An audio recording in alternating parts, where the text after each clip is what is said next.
ang paglilitis sa pangalawang Pangulo. RMN Network's special coverage. Dahil ang bawat detalye mahalagang malaman ng bayan.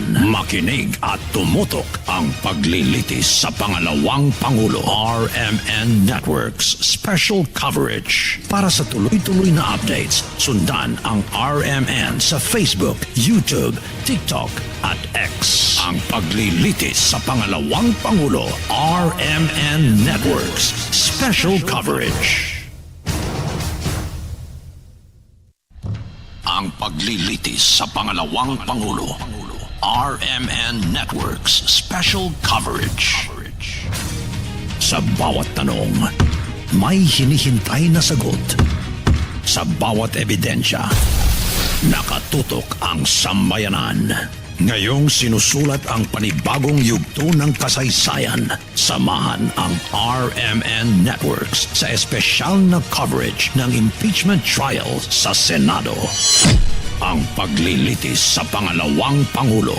RMN Networks special coverage. Dahil ang bawat detalye mahalagang malaman ng bayan. Makinig at tumutok ang paglilitis sa pangalawang Pangulo. RMN Networks special coverage. Para sa tuloy-tuloy na updates, sundan ang RMN sa Facebook, YouTube, TikTok at X. Ang paglilitis sa pangalawang Pangulo. RMN Networks special coverage. Ang paglilitis sa pangalawang Pangulo. RMN Networks special coverage. Sa bawat tanong, may hinihintay na sagot. Sa bawat ebidensya, nakatutok ang sambayanan. Ngayong sinusulat ang panibagong yugto ng kasaysayan. Samahan ang RMN Networks sa espesyal na coverage ng impeachment trial sa Senado. Ang paglilitis sa pangalawang Pangulo. RMN Networks special coverage. Dahil ang bawat detalye mahalagang malaman ng bayan. Makinig at tumutok ang paglilitis sa pangalawang Pangulo. RMN Networks special coverage. Para sa tuloy-tuloy na updates, sundan ang RMN sa Facebook, YouTube, TikTok at X. Ang paglilitis sa pangalawang Pangulo. RMN Networks special coverage. Ang paglilitis sa pangalawang Pangulo. RMN Networks special coverage. Sa bawat tanong, may hinihintay na sagot. Sa bawat ebidensya, nakatutok ang sambayanan. Ngayong sinusulat ang panibagong yugto ng kasaysayan. Samahan ang RMN Networks sa espesyal na coverage ng impeachment trial sa Senado. Ang paglilitis sa pangalawang Pangulo. RMN Networks special coverage. Dahil ang bawat detalye mahalagang malaman ng bayan. Makinig at tumutok ang paglilitis sa pangalawang Pangulo. RMN Networks special coverage. Para sa tuloy-tuloy na updates, sundan ang RMN sa Facebook, YouTube, TikTok at X. Ang paglilitis sa pangalawang Pangulo. RMN Networks special coverage. Ang paglilitis sa pangalawang Pangulo. RMN Networks special coverage. Sa bawat tanong, may hinihintay na sagot. Sa bawat ebidensya, nakatutok ang sambayanan. Ngayong sinusulat ang panibagong yugto ng kasaysayan. Samahan ang RMN Networks sa espesyal na coverage ng impeachment trial sa Senado. Ang paglilitis sa pangalawang Pangulo. RMN Networks Special Coverage. Dahil ang bawat detalye mahalagang malaman ng bayan. Makinig at tumutok ang paglilitis sa pangalawang Pangulo. RMN Networks Special Coverage. Para sa tuloy-tuloy na updates, sundan ang RMN sa Facebook, YouTube, TikTok at X. Ang paglilitis sa pangalawang Pangulo. RMN Networks Special Coverage. Ang paglilit.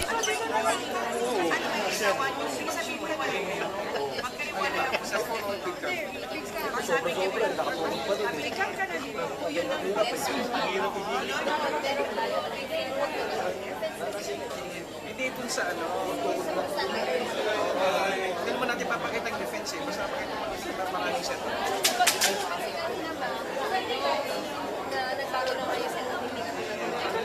Kasi media dito.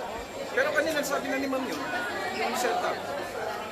Hindi, ay nga pala. Kailangan yung process.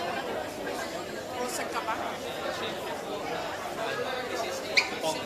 May dalawang program. Bistro na nila. Bawat sila Ma'am.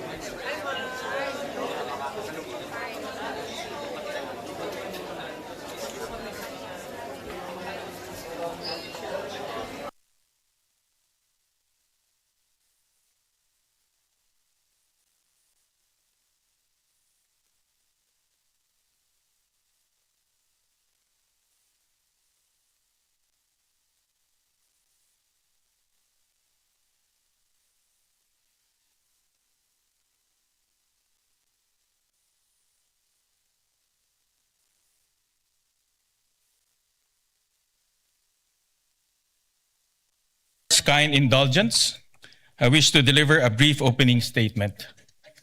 Ladies and gentlemen, distinguished senator judges, sa araw na ito, binubuksan natin ang pagdinig sa kasong impeachment laban sa pangalawang Pangulo ng Republika ng Pilipinas, ang kagalang-galang na Sara Duterte, alinsunod sa ating saligang batas. Sa pagtupad natin sa tungkuling ito, malinaw ang panata na ating sinumpaan to do impartial justice according to the Constitution and the laws of the Philippines. Ibig sabihin nito, ang bawat pasya natin ay dapat nakabatay lamang sa saligang batas, sa ating mga batas, sa mga alintuntunin ng hukumang ito at sa mga ebidensyang ihaharap na walang kinikilingan at walang pinapanigan. Impeachment is a constitutional mechanism that holds the highest public officials of the Republic accountable to the people. We cannot achieve accountability, nor can we faithfully serve justice without the truth. Karapatan ng sambayanan na malaman kung may katotohanan ang mga paratang laban sa pangalawang Pangulo. Tungkulin nating timbangin ang mga ebidensyang ihaharap at tiyakin ang ating magiging pasya ay nakabatay lamang sa batas at sa mga katotohanang mapatutunayan sa paglilitis. Ipagkakaloob ng saligang batas sa Senado ang natatanging kapangyarihang dinggin, litisin at pagpasyan ang lahat ng kaso ng impeachment. Kakibat ito ang pananugutang tiyakin na ang paglilitis ay isinasagawa ng may integridad, kaayusan at buong paggalang sa proseso. Sisiguraduhin natin na magiging maayos, bukas at madaling maunawaan ng ating mga kababayan ang prosesong ito. Pagkakaloban ang magkabilang panig, ang prosekusyon at ang depensa ng sapat at makatarungang pagkakataon upang magharap ng ebidensya, magsuri at magtanong sa mga testigo at mailahad ng buo ang kani-kanilang mga argumento. Sa ganitong paraan, may hiharap sa taong bayan ang malinaw na batayan upang maunawaan ang mga isyong nakapaloob sa Articles of Impeachment. Sa kasabayan ng paghahanap sa katotohanan, ang tungkulin natin tiyakin, iginagalang ang mga karapatan ng bawat panig lalo na ang karapatan ng respondent vice president sa isang patas at makatarungan paglilitis. Due process and fair play must remain paramount at every stage of this trial. Let us be firm in the search for truth. Let us remain faithful to the rules of this court, the rule of law, and above all, the Constitution. Nakatutok ang buong sambayanan. Bawat kilos, salita, at pagpapasyang ating gagawin ay huhubog sa kasaysayan. At ang kasaysayan ang huling huhusga kung tayo ay kumilos ng tapat at nararapat. Nais kong bigyan ng katiyakan ng lahat, lalo na ang ating mga kababayan. Gagampanan ko ang aking tungkulin ng patas at may katapatan. Magalang kong hinihikayat ang bawat senator judge naway ito pa rin natin ang ating tungkulin ng may dangal at pananugatan sa ating konstitusyon upang maging karapat-dapat tayo sa tiwalang ipinagkaloob sa atin ng sambayanang Pilipino. Thank you, distinguished senator judges.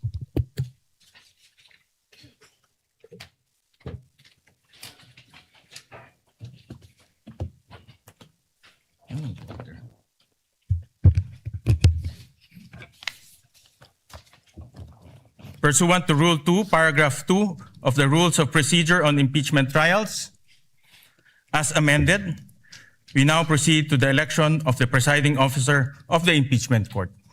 Senator Judge Panfilo Lacson is recognized for the election. Point of order, Mr. Presiding Officer. Yes, we recognize the gentleman from Taguig. Thank you, Mr. President. Mr. President, Mr. Senate President and Presiding Officer, as the preamble of the Constitution said, imploring the aid of the Almighty God, and as you said yourself, that every stage of this impeachment, we have to make sure na patas, we have to make sure na may due process, we have to make sure that it is fair. It is very clear in the Constitution of the Philippines that the presiding officer is the Senate President. Section 3, Paragraph 6 of Article 11 of the 1987 Constitution, the Senate shall have the sole power to try and decide. All cases of impeachment, when sitting for that purpose, the senator shall be on oath or affirmation. When the President of the Philippines is on trial, the Chief Justice of the Supreme Court shall preside, but shall not vote. No person shall be convicted without the concurrence of 2/3 of all the members of the Senate.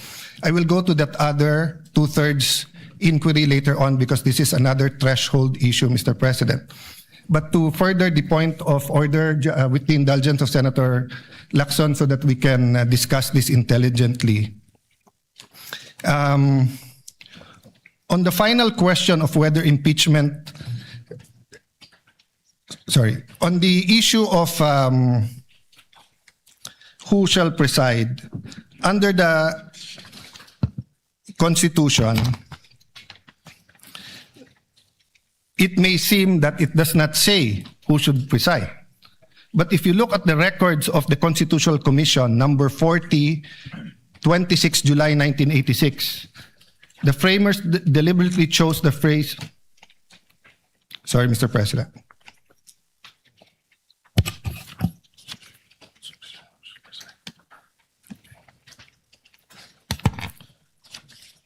I am referring to Section 6, Article 11, and then Constitutional Commission number 41, 27 July 1986.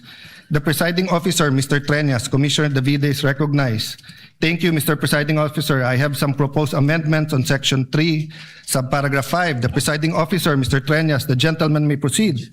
Mr. Davide, who later became Chief Justice, this is without prejudice to whatever amendments may be accepted by the committee when the Aquino amendments will be taken up. It would consist in adding a new sentence on line 20 before the phrase "no person shall be convicted," inserted the following: all other cases, the President of the Senate shall preside. The presiding officer, what does the committee say? Mr. Munsod, is it not understood that when the President of the Philippines is on trial, it is only time when the Chief Justice of the Supreme Court will preside. It is necessary to say that the Senate President shall decide during all the time.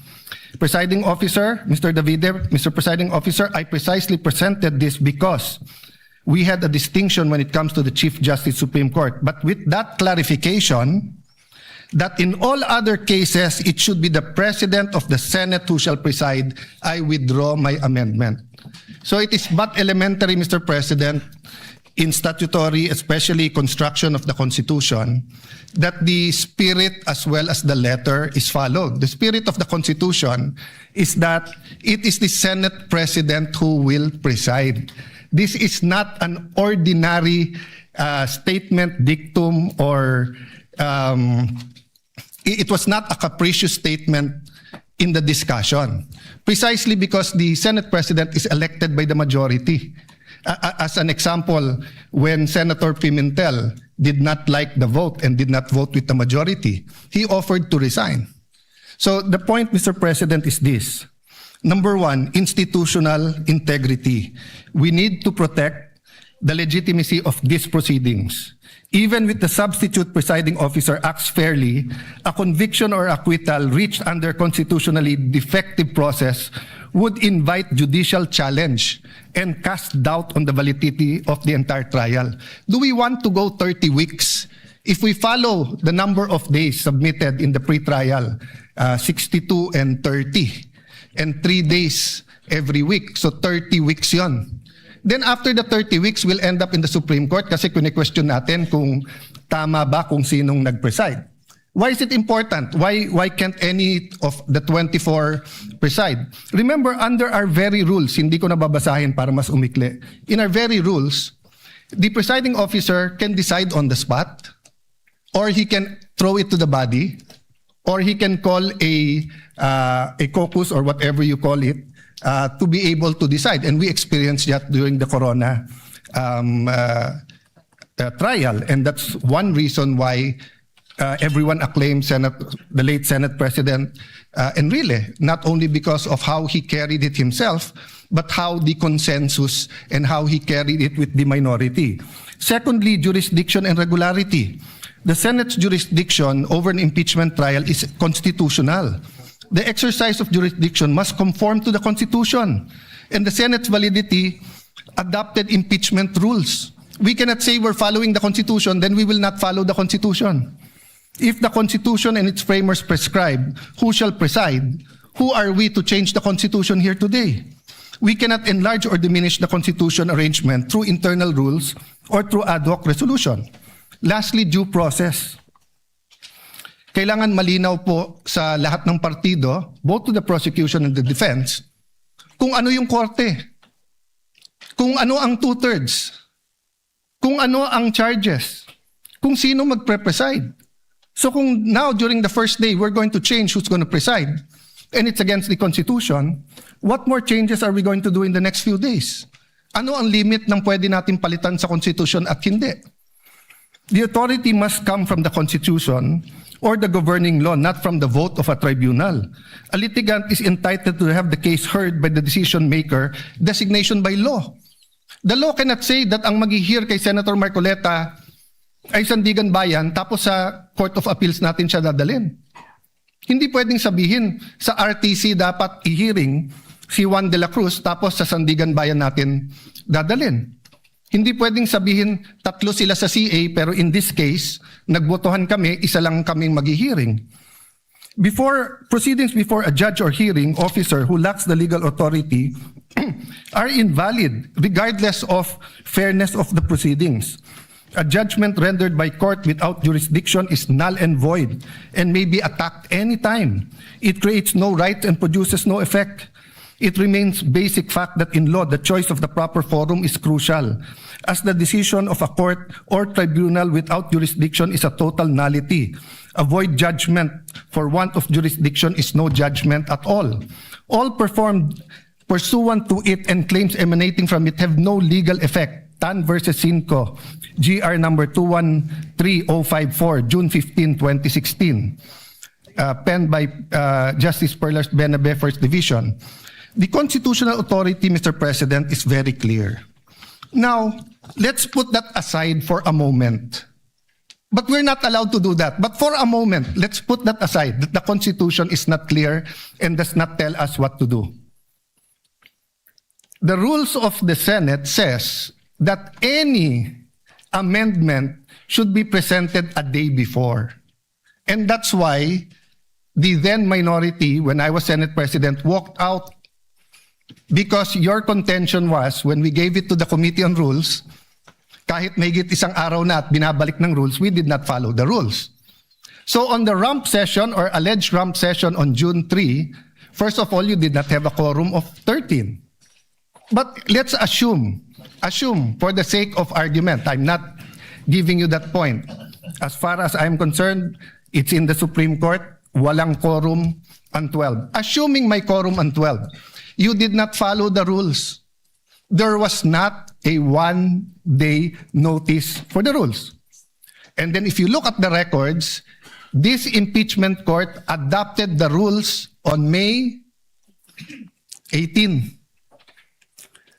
So that means that it is this impeachment court that now has to adopt any amendment to the rules. We did not debate that amendment to the rule. We cannot now just change the rules. We're here for the opening statements. We're here for the trial. Are we here to change the rules? We're changing the rules here today, Mr. President. So, Mr. President, later on I'll ask permission to talk about yung two-thirds, because both the issue of the presiding officer and the issue of what constitutes two-thirds of all members is a threshold issue. Para maintindihan lang po ng lahat, lalo po sa mga kababayan natin na nanonood, Merriam-Webster, simple definition, a threshold issue is a preliminary question, minimum requirement, or foundation condition that must be met or resolved before proceeding to the substantive merits of a case, project, or process. In this initial criteria, if this initial criteria is not satisfied, further action is typically dismissed or halted. I want to avoid that this impeachment trial will be declared null and void. I want to avoid walkouts. I want to avoid any delays, Mr. President. The Senate President is more than capable. He said he is willing. He said he is ready.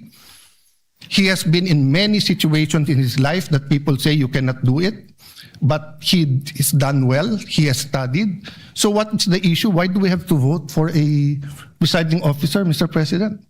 Why can't we follow the Constitution? So the point of order, Mr. President, is that amending the rules, implementing a null and void rule, and violating the Constitution will endanger this whole hearing, Mr. President.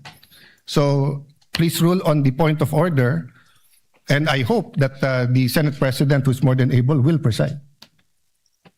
Thank you to the gentleman from Taguig. Before I express my views on the matter, let me just put into the record the facts on when we amended Rule 2 of the Rules of Procedure on the impeachment trials.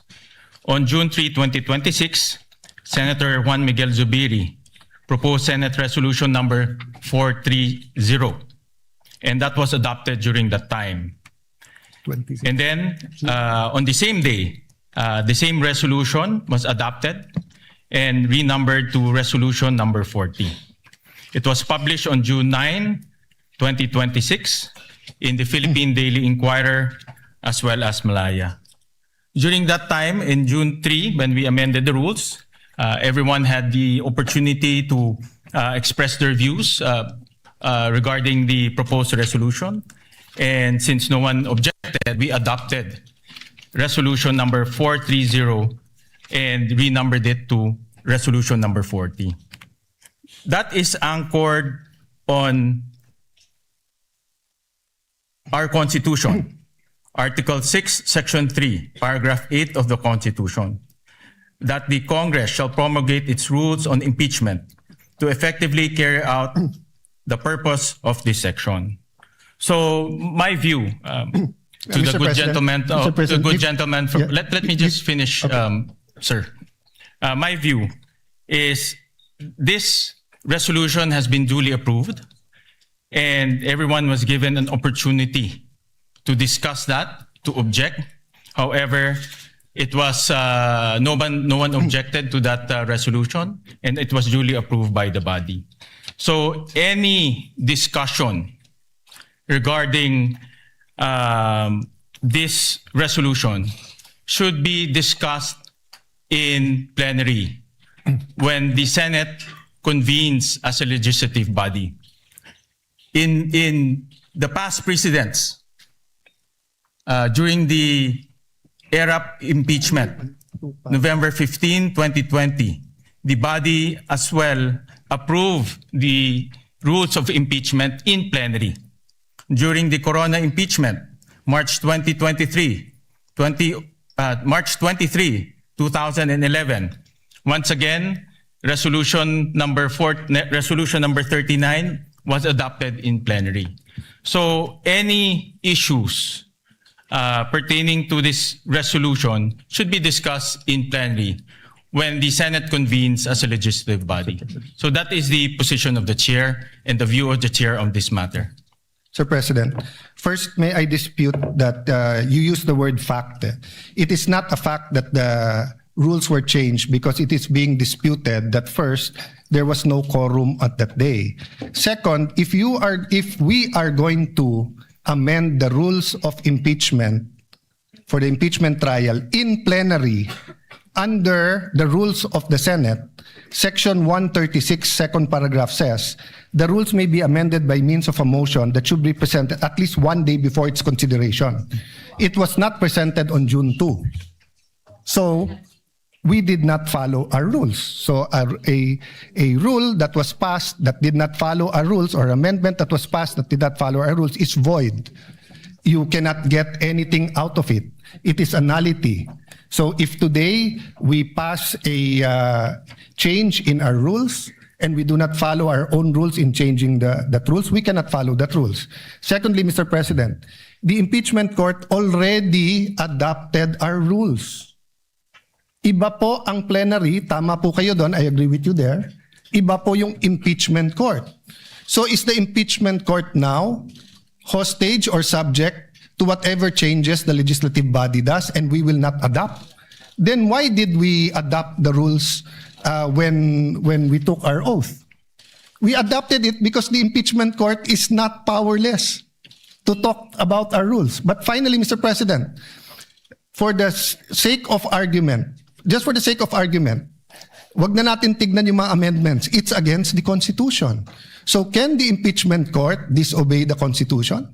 If the Constitution says the presiding officer should be the Senate President, can we now say na no, pagbotohan natin kung sino? Because if we say that we can, what next? Will we add to the articles of impeachment? Will we lower the bar of the quantum of evidence needed? Will we say that baliwala na yung pre-trial brief at bahala na si Batman? So, Mr. President, I thought that's why we have the rules. Because when we have the rules, it dictates fair play. And the rule says it is the Senate President who will preside. So if now we're not going to follow the rules, anong pinag-uusapan natin patas? Anong pinag-uusapan natin due process? Anong pinag-uusapan natin na fairness? It is who we chose as Senate President is a political. So we made our case doon na we would have a more fair. You made your case, you got the majority. Now you got the majority, we will give you all the support, Mr. President. But we have to follow the Constitution. We cannot have a trial where we do not follow the Constitution, Mr. President. I think pinaka-basic po yun. Saan sa Constitution po nakalagay, Mr. President, that ang nakalagay dito po, only in case the President. Let me give you a hypothetical. God forbid, God forbid. God forbid may mangyari sa Pangulong Marcos, maging Pangulo ngayon po, si Sara Duterte. My view is tuloy yung impeachment. Pero, ang magpre-preside na yung Chief Justice. O pwede ba tayong magbotohan na wag yung Chief Justice ang wag yung Chief Justice ang mag-preside? So how is it possible that today we're starting out on the wrong foot by arguing who will preside when the Constitution already settled it, Mr. President? So I appeal to my colleagues. There are a lot of accommodations, there are a lot of things, may bigayan talaga dito. May botohan, may caucus, may in-camera discussions. Pero pagdating kung sino magpre-preside na malinaw sa konstitusyon, wag na natin pag-awayan yon. The prosecution is here. I think they're ready. The defense is here. I think they're ready. Let's give the Filipino people, a fair trial. Hindi po fair kung pipiliin natin kung sino kahit sinong magaling, kahit ako piliin nyo. Hindi ko po tatanggapin yon kasi mali po yon. Hindi po yun ang nakalagay sa Constitution natin. Very, very clear po sa records ng Constitutional Commission. Walang makaka-amend doon. We are not given any latitude on this matter, Mr. President. I appeal to you, Mr. President. This is your Senate presidency. Thank you. Thank you for that, those views to the good gentleman from Taguig. Kanina po, nabanggit ko ho na in my manifestation as the Senate President, that resolution number 39 or the rules of procedure on impeachment trial as amended shall continue to apply. So in other words po, rin-recognize ho nitong impeachment court yung amendments na ginawa ho natin noong June 3. At kagaya ho ng nasabi ko kanina, the humble view of this presiding officer is if there are any discussion on resolution in plenary. Because doon ho natin inamend doon ho natin inadapt yung impeachment rules of impeachment, doon rin ho natin inamendahan. At nabigyan naman po ng oportunidad ang bawat isa para magkomento, magbigay ng pahayag, magbigay ho ng kanilang legal opinion.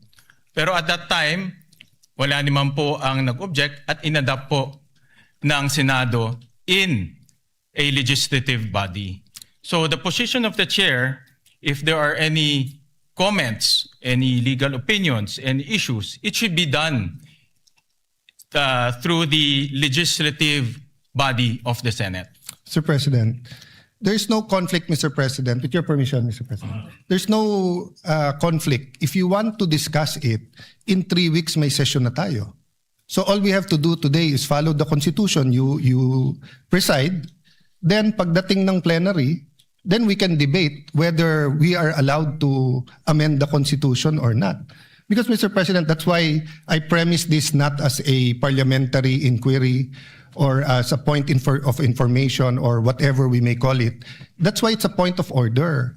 A higher point of order than the point of order in the rules is a point of order in the Constitution.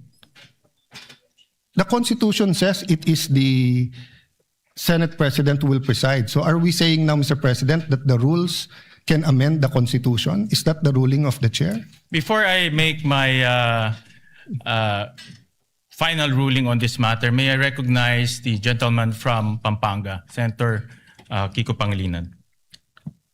Thank you, Senate President. Mr. President, with all due respect, the Constitution does not provide that the Senate President must preside in cases of impeachment trial. What the Constitution provides is that when the President is undergoing impeachment, going through the trial, is being tried, the Chief Justice must preside. Nowhere in the Constitution, in the provisions on public accountability and impeachment, does it say that the Senate President must preside when the Vice President is under trial or any other impeachable officer. And precisely because of this, and precisely because the Constitution likewise allows Congress, not the impeachment court, Congress, to promulgate its own rules, which is what the Senate did in June 3. We proposed amendments to the rules under our rulemaking power. which, by the way, was subsequently ratified when we convened in a special session on June 17. The June 3 journal was ratified unanimously on June 17 when we had our special session. And in the June 3 minutes and the journal, precisely, we approved the amendments to the rules. This was further ratified on June 17. Therefore, it is considered regular. The presumption of regularity now comes into force.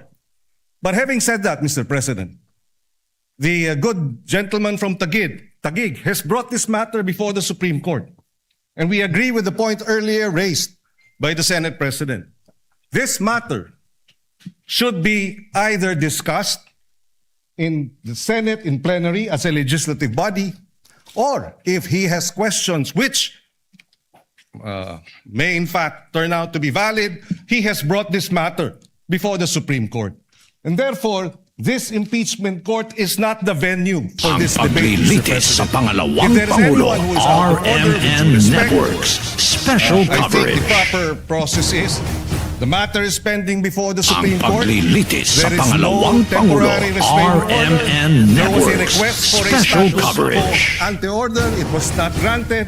And therefore, the Ang presumption of paglilitis sa pangalawang regularity Pangulo, behooves us RMN as an Networks, impeachment court to special proceed. coverage. And finally, Mr. President, allow me to reiterate, Ang paglilitis the sa point of pangalawang order Pangulo, is, RMN Networks, special improper. coverage. In fact, the Ang debate on paglilitis this sa matter pangalawang in the Pangulo, impeachment court is out of RMN order. Networks, special coverage. Mr. President, So before you decide, Mr. President. the chair has Ang already paglilitis sa pangalawang Pangulo, chair has already- RMN Networks, special coverage. just 2 And may I minutes. respond to May I Senator Pangilinan? I'll allow Ang the gentleman from paglilitis Taguig sa to, pangalawang Pangulo, rebut for 2 minutes, and then we RMN will make the Networks, final. special coverage. I'm from Ateneo Law School.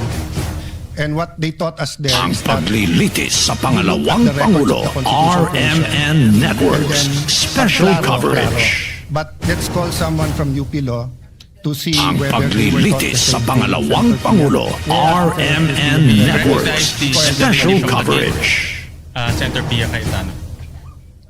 Ang paglilitis sa pangalawang Pangulo, Thank you, Mr. RMN President. Networks, special coverage. Sa Tan Ateneo UP Ang issue, paglilitis sa pangalawang Pangulo, RMN Networks, special coverage. and share our experience in the UP College. Ang of Law. paglilitis sa I pangalawang was prepared Pangulo, to address this to all our RMN members of the Networks, bar in the special Senate. coverage. But since it is Senator Kiko, my schoolmate, my teammate actually in the UP Ang Law paglilitis sa University, pangalawang I'll also Pangulo, specifically address RMN Senator Networks, special So, dear coverage. Senator Kiko and our colleagues in the majority, Ang paglilitis Knowing sa that you have pangalawang members Pangulo, in the majority RMN who are Networks, lawyers, special and for those coverage. who are not lawyers, you definitely have Ang consultants paglilitis lawyers. sa pangalawang Pangulo, RMN Networks, na walang special consultant na abogado. coverage. Kahit ako abogado, ang dami ko hong Ang paglilitis staff sa na pangalawang abogado Pangulo, din. Why? Because these are legal issues. RMN we need Networks, to talk to the special experts. So, coverage. pag-uusapan natin ang mental health,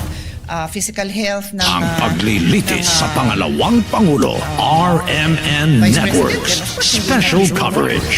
we will listen to doctors, di ba? So this is a legal issue.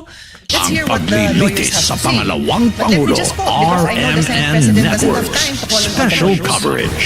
So if you ask your lawyers in your staff, Ang paglilitis sa I'm sure pangalawang Pangulo, nag-abala sila RMN to look at the Networks, constitutional special records, coverage. to look at the journal, I'm sure.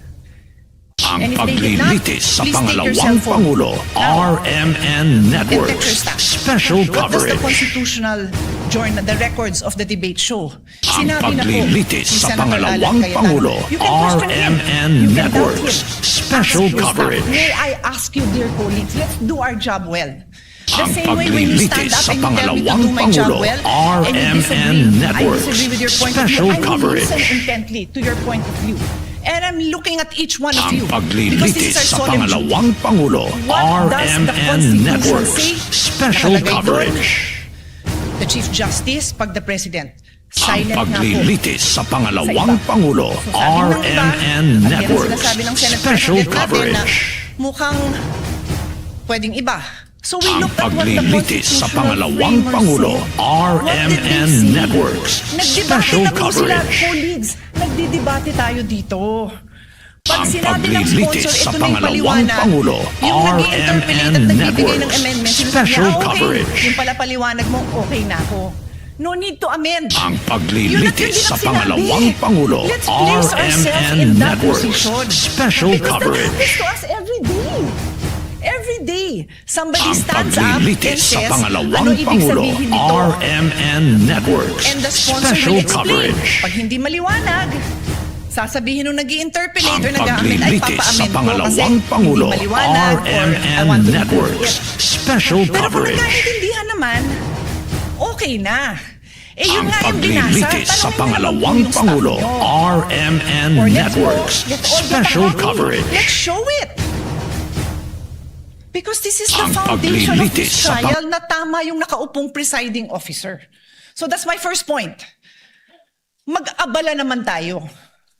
Read it yourself, ask your staff to print a copy. In fact, on that note, may I ask Senator Allen's staff to print a copy and give it to all our colleagues. Mabilis lang yan, hindi na yan mapapatagalan. Show it. We can take judicial notice naman po siguro of it. Siguro naman, alam na natin ang ibig sabihin ng judicial notice. You can go to the actual records. Nandito na makakuha naman natin yun kung pagdududahan nyo yung ipapaprint ko. So that's my first point. My second point, Mr. President, is addressed to His Honor.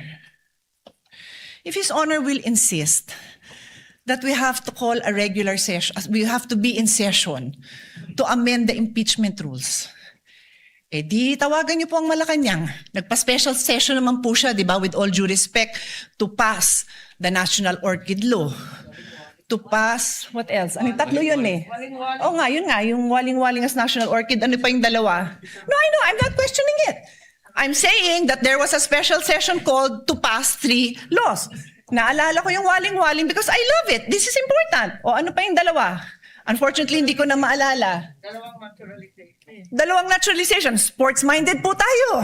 Love po natin yun. Nagkaroon ba ng laban between now and July para mag-special session tayo para doon? Hindi ko alam. But in any case, ito importante to, di ba? E di kung pa-i-insist nyo na yung impeachment amendment na yan kailangan gawin ng special session, eh papatawag tayo ng special session. Mukha namang very supportive naman ang Malacanang sa majority. Di ho ba? Pero I take the position that we are in impeachment court. We are already in impeachment court. Therefore, the amendments must happen here. Medyo common sense din naman po yan. I rest my case. Yun lang po. But as soon as the copies come, I will give it to you. Colleagues, look at it. Huwag tayong majority-minority botohan. Ayusin natin yung pagboboto natin dahil pinapanood tayo, pinapaniwalaan tayo, at umaasa sa atin ang taong bayan. Maraming salamat po. Once again, it is, again, before the chair rules, let me acknowledge a former Senate President, Senator Tito Soto. Thank you, Mr. President. Tama-tama yung sinabi ng distinguished lady from Taguig. Tanungin daw yung mga legal staff. Binigay nga sa akin ng legal staff ko, eksakto ganito eh. Article 11, Section 6, page 154. Constitution is silent regarding presiding officer of Senate impeachment. However, the Constitution expressly provides that the Chief Justice will preside if President is on trial. O ngayon, yung mga graduate ng Ateneo tsaka ng mga UP, ito ngayon yung legal maxim. Expressio unius et exclusio alterius. In other words, the express mention of one thing is the exclusion of another. Palagay ko, naintindihan nyo lahat ganyan. Itong akin, sa publiko yung sa akin.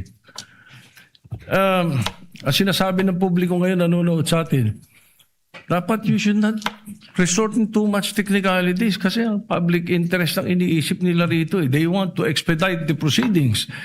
They want the trial, not rules. They're interested in the trial, not rules. In the interest of justice, sabi nga nila, sometimes rules are not sacrosanct. But itong nangyayari ngayon dito, ang publiko ang importante dito. Where does the Constitution emanate from? From the public. From the people of the Republic. So, desisyonan nyo na to, Mr. President, para matapos na. Sir President, can I have my 2 minutes? Once again, let me reiterate the position of the chair. My humble position is that this matter should be discussed during plenary when the Senate is convened as a legislative body. And may I ask the gentleman from Taguig if he is objecting to this position? Yes. I'm objecting the position and will call for a vote. May I explain? I think under the rules, I can explain why I'm asking We'll for a call vote. for a vote first. Mr. And then President, we'll allow. Mr. President, under the rules, I can explain why I'm calling for a vote first, so that I can convince them to vote for me. No, under the rules, When you object, there's Mr. an Pre- objection. The vote will proceed without any explanation, President, and after that, under the we will rules- allow the gentleman from Taguig to explain his vote. Mr. President, So we call for Mr. President, a division of the President. House. So those who are Sir President, Mr. President, when you Wait, object, you're those- allowed to explain your Senator- objection and state Senator your Lacson objection. is recognized. Thank you. Your Honors, pursuant to Rule 2 of the Rules of Procedures on Impeachment Trials, as amended, I move to elect Senator Judge Francis Joseph Guevara Escudero as the presiding officer of this impeachment court. Objection, Mr. President, and may I allow to... We proceed Objection, to... Mr. President, I'm allowed to object and I'm allowed to Yes, explain you're my allowed to objection. object. You're allowed to object, but we will proceed No, Mr. with President. the division Mr. of the President, House. point of So order. those who are, Mr. Point of order, those Mr. who President. are in favor of the Mr. motion President, of Senator you're allowed to Lacson, explain para please- ma-convince mo nga please yung iba. raise your hand. We will vote by raising of hands. So those who are in favor of the motion of Senator Lacson electing Senator Chis Escudero as the presiding officer, please raise your hand. The clerk of court is directed to count the votes. No, in our rules parliamentary procedure.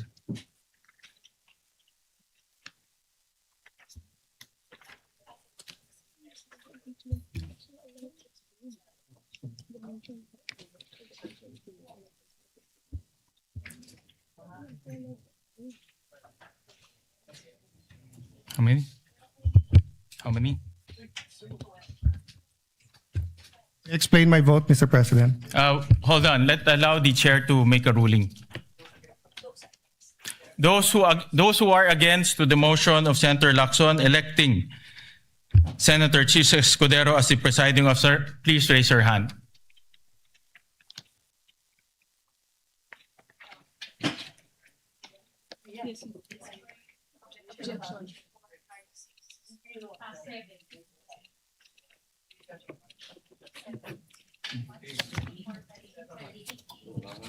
Ilan?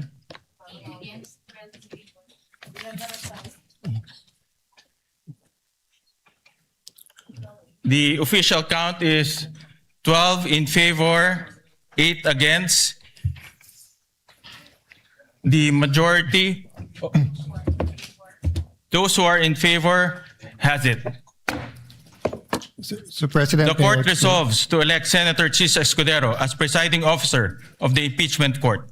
The duly elected presiding officer shall, under the same oath taken on May 18, 2026, immediately assume and exercise all powers, functions, duties, and prerogatives pertaining to or vested in a person presiding over the impeachment trial under the rules of procedure on impeachment trials, as amended, and shall give full effect to the powers inherent to the courts under Rule 135, Section 5 of the Rules of the Court.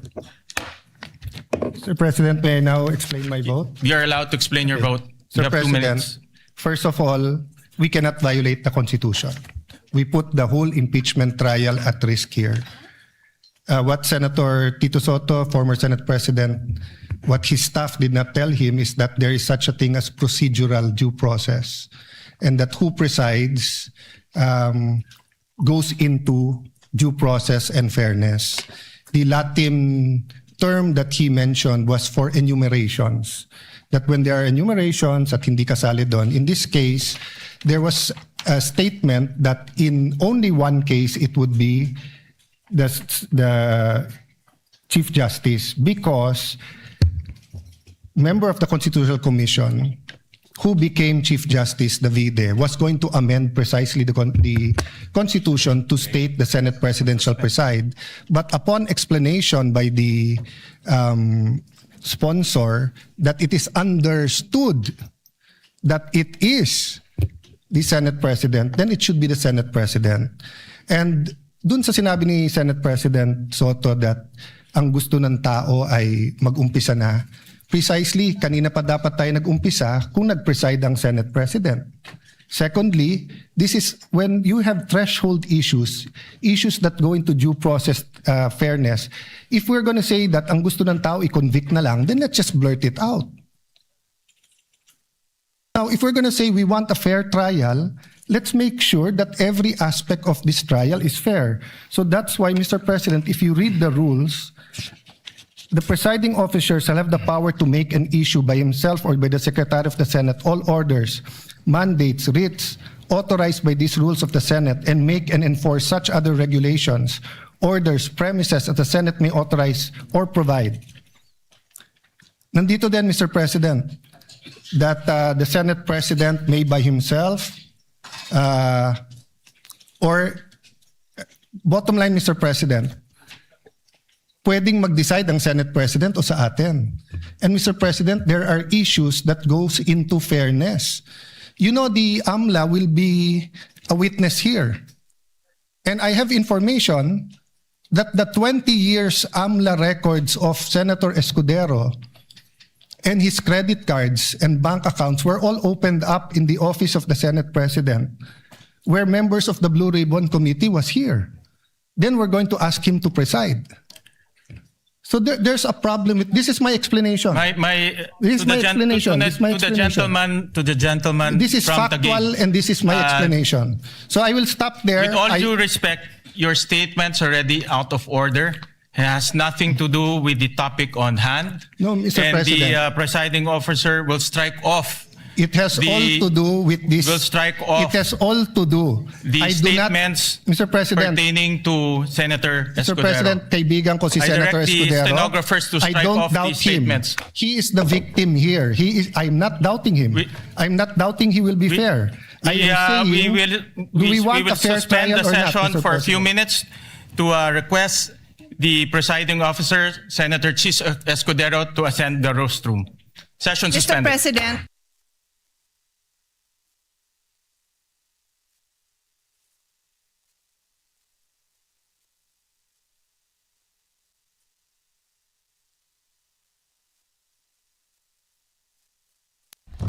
Ang paglilitis sa pangalawang Pangulo. RMN Network's special coverage. Sa bawat tanong, may hinihintay na sagot. Sa bawat ebidensya, nakatutok ang sambayanan. Ngayong sinusulat ang panibagong yugto ng kasaysayan, samahan ang RMN Networks sa espesyal na coverage ng impeachment trial sa Senado. Ang paglilitis sa pangalawang Pangulo. RMN Networks special coverage. Dahil ang bawat detalye mahalagang malaman ng bayan. Makinig at tumutok ang paglilitis sa pangalawang Pangulo. RMN Networks special coverage. Para sa tuloy-tuloy na updates, sundan ang RMN sa Facebook, YouTube, TikTok at X. Ang paglilitis sa pangalawang Pangulo. RMN Networks special coverage. Ang paglilitis sa pangalawang Pangulo. RMN Networks special coverage. Sa bawat tanong, may hinihintay na sagot. Sa bawat ebidensya, makinig at tumutok ang paglilitis sa pangalawang Pangulo. RMN Networks Special Coverage. Para sa tuloy-tuloy na updates, sundan ang RMN sa Facebook, YouTube, TikTok at X. Ang paglilitis sa pangalawang Pangulo. RMN Networks Special Coverage. Ang paglilitis sa pangalawang Pangulo. RMN Networks Special Coverage. Sa bawat tanong, may hinihintay na sagot. Sa bawat ebidensya, nakatutok ang sambayanan. Ngayong sinusulat ang panibagong yugto ng kasaysayan. Samahan ang RMN Networks sa espesyal na coverage ng impeachment trial sa Senado. Ang paglilitis sa pangalawang Pangulo. RMN Networks Special Coverage. Dahil ang bawat detalye mahalagang malaman ng bayan. Makinig at tumutok ang paglilitis sa pangalawang Pangulo. RMN Networks Special Coverage. Para sa tuloy-tuloy na updates, sundan ang RMN sa Facebook, YouTube, TikTok at X. Ang paglilitis sa pangalawang Pangulo. RMN Networks Special Coverage. Ang paglilitis sa pangalawang Pangulo. RMN Networks Special Coverage. Sa bawat tanong, may hinihintay na sagot. Sa bawat ebidensya, nakatutok ang sambayanan. Ngayong sinusulat ang panibagong yugto ng kasaysayan. Samahan ang RMN Networks sa espesyal na coverage ng impeachment trial sa Senado. Ang paglilitis sa pangalawang Pangulo. RMN Networks Special Coverage. Dahil ang bawat detalye mahalagang malaman ng bayan. Makinig at tumutok ang paglilitis sa pangalawang Pangulo. RMN Networks Special Coverage. Para sa tuloy-tuloy na updates, sundan ang RMN sa Facebook, YouTube, TikTok at X. Ang paglilitis sa pangalawang Pangulo. RMN Networks Special Coverage. Ang paglilitis sa pangalawang Pangulo. RMN Networks Special Coverage. Sa bawat tanong, may hinihintay na sagot. Sa bawat ebidensya, nakatutok ang sambayanan. Ngayong sinusulat ang panibagong yugto ng kasaysayan. Samahan ang RMN Networks sa espesyal na coverage ng impeachment trial sa Senado. Ang paglilitis sa pangalawang Pangulo. RMN Networks Special Coverage. Dahil ang bawat detalye mahalagang malaman ng bayan. Makinig at tumutok ang paglilitis sa pangalawang Pangulo. RMN Networks Special Coverage. Para sa tuloy-tuloy na updates, sundan ang RMN sa Facebook, YouTube, TikTok at X. Ang paglilitis sa pangalawang Pangulo. RMN Networks Special Coverage. Ang paglilitis sa pangalawang Pangulo. RMN Networks Special Coverage. Sa bawat tanong, may hinihintay na sagot.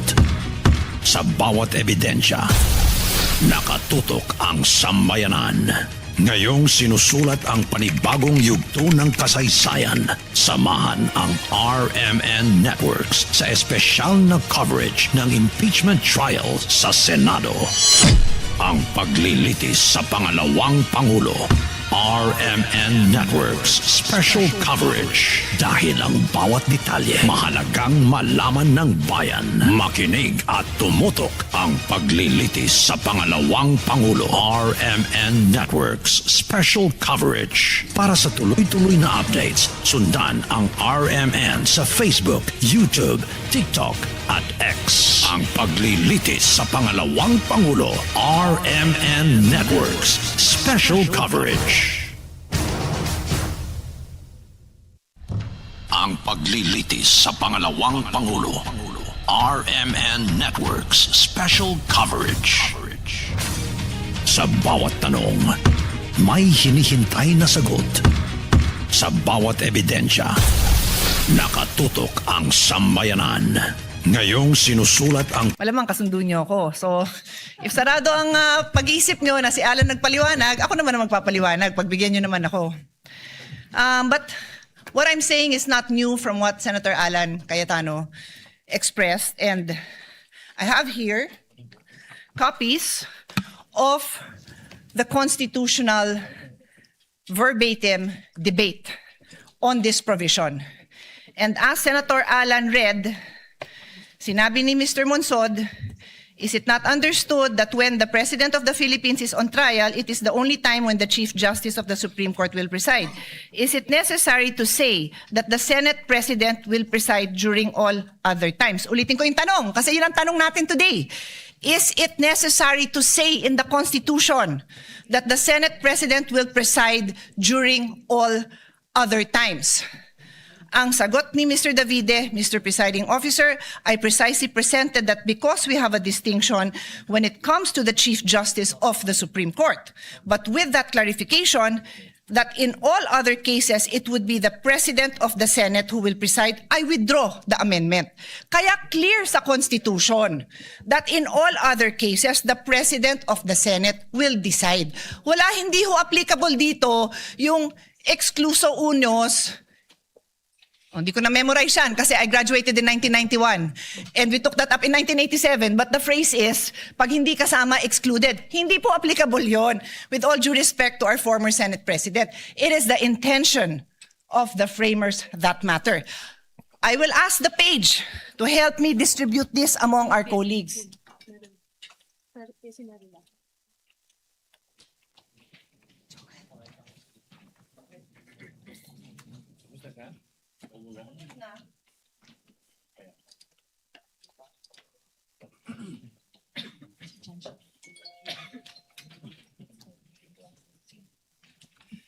I have also asked our staff to actually copy. I am environmentally friendly, so ayoko sana ng papel. Pero alam ko na hindi po lahat sa atin gumagamit ng digital, electronic gadgets, kaya pinapel ko na lang. Pero kailangan ko pakita sa inyo yung mismong nasa journal, yan din yon. Yan din yon, my dear colleagues. Yun lang hiling ko sa inyo, intindihan naman natin yung nandito. Bumoto na. Pero intindihan naman natin kasi this is just the first day. We cannot disregard the Constitution. And I continue, Mr. President.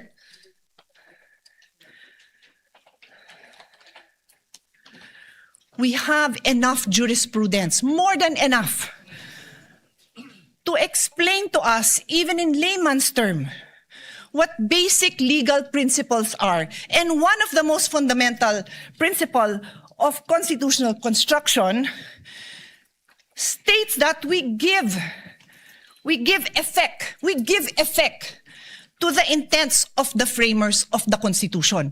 With this vote, did we give effect to the intentions of the framers of the Constitution? Sinabi nga Senate President ang magpe-preside. Hindi na siguro napakalaking bagay yon dahil kahit sinong ipalit nyo, maayos naman ang mga kasama natin sa colleagues. Sa colleagues natin, maayos naman. Di ho yun ang point. The point is, what are we required to follow? That's why may Constitution. And I will now state, for the record, a few cases that point out that this is what we are supposed to do. Give effect to the Constitution. Lambino versus Commission on Election in GR number 174153, the Supreme Court looked explicitly to the Constitutional Commission deliberation to determine the nature of people's initiative. Because the text was debated, the court used the framers' explicit intention. I repeat, the court used the framers' explicit intention revealed in the plenary debates to prevent deceptive or misleading petition processes and establish a stringent full text requirement. So anong ginawa sa kaso?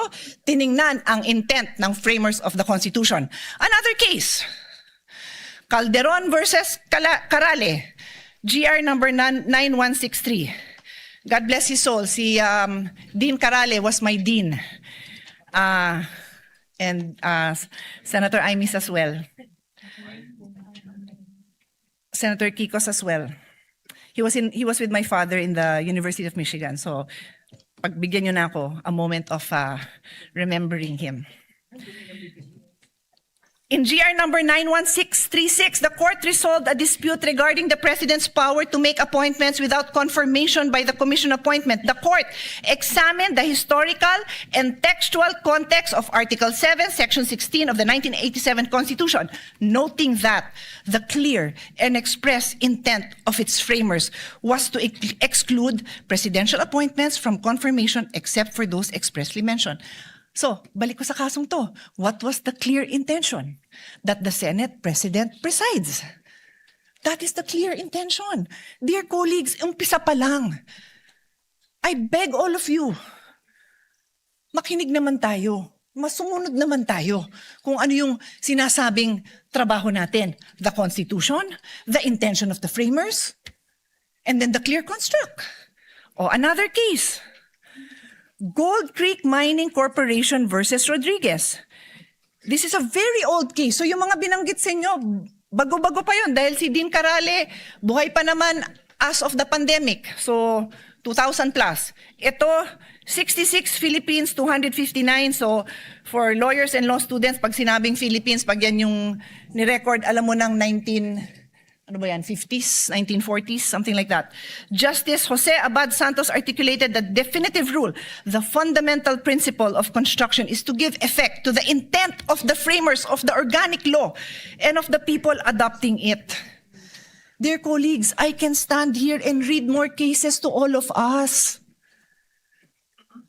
We have law students. We have freshmen law students, we have fresh graduate, we have bar reviewees listening to us. Tapos tayo pa lang, hindi natin mabigyan pahalaga ang very clear legal principles. Pati ang prosecution and defense nakikinig. Sana po, wag niyong abalahin yung oras namin. Bigyan niyo naman kami ng maliwanag na mga arguments ninyo because we are willing to listen. Pero colleagues, patunayan naman natin that we are willing to listen. Hindi yung pagpasok natin, nag-prejudge na tayo. Kasi sad to say, mukhang ganon. I tell you, there will be times I probably will not vote with the minority because I believe tama yung sinasabi ng majority. Sana po, yun ang pakita natin sa taong bayan. So, hindi ko na abalahin yung time dahil kakaupo pa lang ng bagong presiding officer pero ang dami pang kaso that says, look at the intent of the framers of the Constitution. And today, we disregarded the intent of the framers of the Constitution. Magandang hapon po, gaya ng pag-uumpisa ng hearing na ito. We know the remarks of Senator P in connection with their explanation of vote. What is the pleasure of Senator Judge Soto? I'd like to explain my vote also, Mr. President. The gentleman may proceed and he has 2 minutes. I have Kindly be one line. mindful of the timer. I have one line to say. That's the reason I voted in favor. Because the minutes of the Constitutional Commission are merely research source. What is the pleasure of the Honorable Padilla?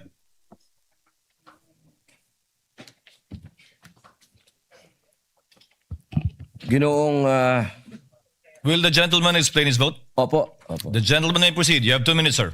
Maraming salamat po, Ginoong punong tagapamahala.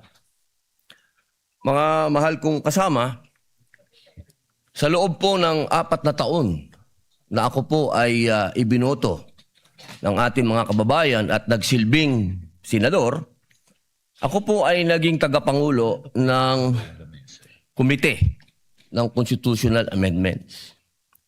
At tuwing meron pong pagdinig, ang lagi po naming pinapatawag ay yung mga sumulat ng konstitusyon bilang sila po ang nakakaalam kung ano ang puso, ang diwa ng konstitusyon. Malinaw po na kung meron tayong pakikinggan ay yung creator. Hindi po ba? Tayo naman po lahat ay naniniwala sa Panginoong Diyos, kaya tayo po ay naniniwala sa salitang creator, tagapaglikha. At ang lumikha po ng konstitusyon ay itong mga taong nabanggit sa ipinamahagi ng ating mahal na Senadora Cayetano. Malinaw po dito. Nasabi na po sa English ito. Mainam po ay sabihin po natin sa Tagalog upang mas maintindihan po ng ating mga kababayan. Humingi po ako ng tulong sa Google kasi legal terms po ito. Hindi naman po ako nagtapos sa UP, hindi rin po ako nagtapos sa Ateneo, nagtapos po ako ng criminology at UP rin sa University of Prison. Ang sabi po dito, sa Tagalog po Ginoong Presiding Officer, eksakto ko itong hinihain dahil nagkaroon tayo ng pagkakaiba pagdating sa punong maestrado ng Korte Suprema. Ngunit sa paglilinaw na iyon, na sa lahat ng ibang mga kaso ay ang Pangulo ng Senado ang mamumuno. Kaya binabawi ko ang nasabing susug. Ang nagsabi po nito ay ang dating Justice Davide. Ngayon, mga mahal kong kasama, at sa ating po mga taga-subaybay, ang batas po ay precise. Hindi po ito pwedeng iba-ibahin o baluktutin. Kung ano ang sinabi lalo ng saligang batas, ay sana po ay panghawakan natin. Ngayon, sa loob po ng 4 na taong ko dito, lagi pong sinasabi yung tradisyon. Minsan, yung rules na yan, nawawala yan Ilang beses na ho ako naguluhan dito dahil, teka, sundin natin yung tradisyon kaysa yung rules. 2 beses na po nagkaroon ng impeachment. Yung unang impeachment, ang nag-preside ay yung Chief Justice, yung kay Pangulong Estrada. Yung sumunod po, nandito na po ako nun. Ang nag-preside ay ang mahal na Bicolanong kaibigan ko, Senador Chis Escudero. Yun po kasi yung nasasabi sa saligang batas at tradisyon. Yun na po yung nangyari. Ngayon, gusto ko pong tanungin yung mga kasama ko sa majority. Personal na tanong po ito. Nung hinihikayat po akong sumama sa majority, isa lang ang sinabi ko. Kung si Senator Chis Escudero ang kababayan kong Bicolano ang gagawin yung Senate President, lilipat ako sa inyo. Ang hindi ko maintindihan, bakit ngayon pinipilit natin na ang ating presiding officer si Chis Escudero. Ba't hindi natin siya ginawang Senate President nun? Yun lang po ang tanong ko. Maraming salamat. The remarks of the gentleman is noted. Senator Marcos, what is your pleasure, ma'am? The lady may do so. You have 2 minutes, ma'am. Kindly be mindful of the clock. Yes, thank you very much. Ang sabi sa atin ng bata tayo, kapag mali ang umpisa, mali na ang lahat na susunod. Ayoko naman magkamali sa umpisa pa lamang na napakahalagang paglilitis na ito. Unang-una, paulit-ulit na nating sinaad na ang ating saligang batas ay hindi maaring baluktutin. At napakaklaro nito.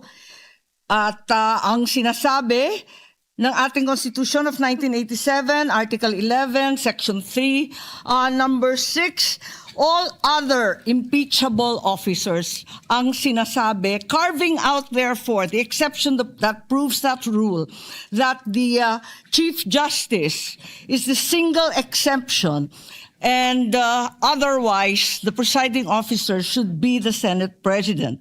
It is the exception that proves the rule. Palibasa na uso ang Latin, may kabaliktaran din sa kinote ni Senator Soto, expressio unius est exclusio alterius. Palibhasa, hindi naman in-exempt, ibig sabihin na laging dapat ang Senate President ang presiding officer. Ikalawa, nakita naman natin ang mga debate, ang listahan ng mga sinabi at paliwanag nung dating Chief Justice natin, si Mr. Davide, nung panahon, nung convention. Contextual reading and the thorough debate do not allow for any interpretation whatsoever. And we should abide by that. Ikatlo, yung kaduda-dudang quorum nung June 3 na pinapaliwanag ng aming minority leader na hanggang ngayon nakatenga pa rin. Kung tutuusin, nung sinasabing na amyenda, yung Supreme Court petition ay pending pa. Kaya hindi karapat-dapat na yon ang sundan. Ikalima, it's not the impeachment court but the Senate that amended the rules. Kaya para sa akin, napakaraming dahilan. Huwag sana nating sayangin itong napakahalagang responsibilidad natin at huwag mag-umpisa sa mali itong paglilitis. Maraming salamat. Thank you, Senator Marcos. Duly noted and entered into the records. The pleasure of Senator Legarda. Senator Judge Legarda, rather.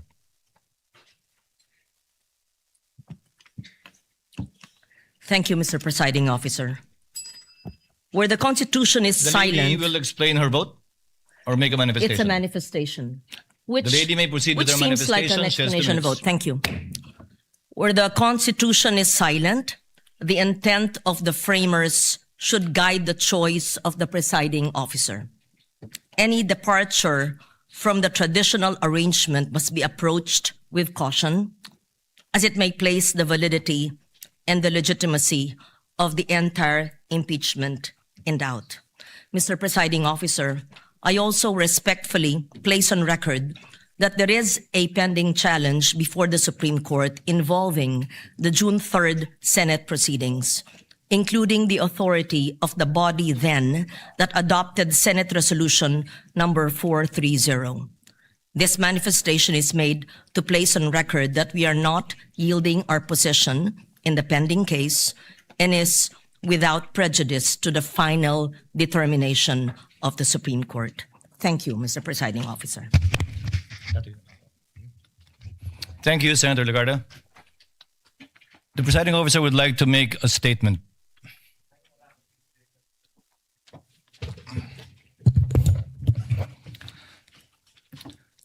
Sa mga ginagalangan kong kapwa Senator Judge, sa ating mga minamahal na kababayan, sa mga partido sa kaso na nakabinbin ngayon sa Senado, isa pong maganda at pinagpalang hapon sa ating lahat.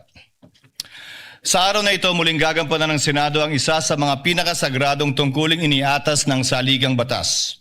Ang pag-upo natin bilang isang impeachment court para litisin at husgahan ang pangalawang Pangulo. Kinikilala ng ating saligang batas na may mga opisyal na may hawak ng kapangyarihan at pananagutan na napakabigat. Para sa kanila lamang itinakda ang impeachment bilang tanging paraan para sila ay panagutin. Article 11, Section 2 of the Constitution enumerates these officials: the President, the Vice President, the members of the Supreme Court, members of the Constitutional Commissions, and the Ombudsman. They are not ordinary public officers. According to the late former Senate President Juan Ponce Enrile, they hold, quote, the highest and most sensitive offices of government.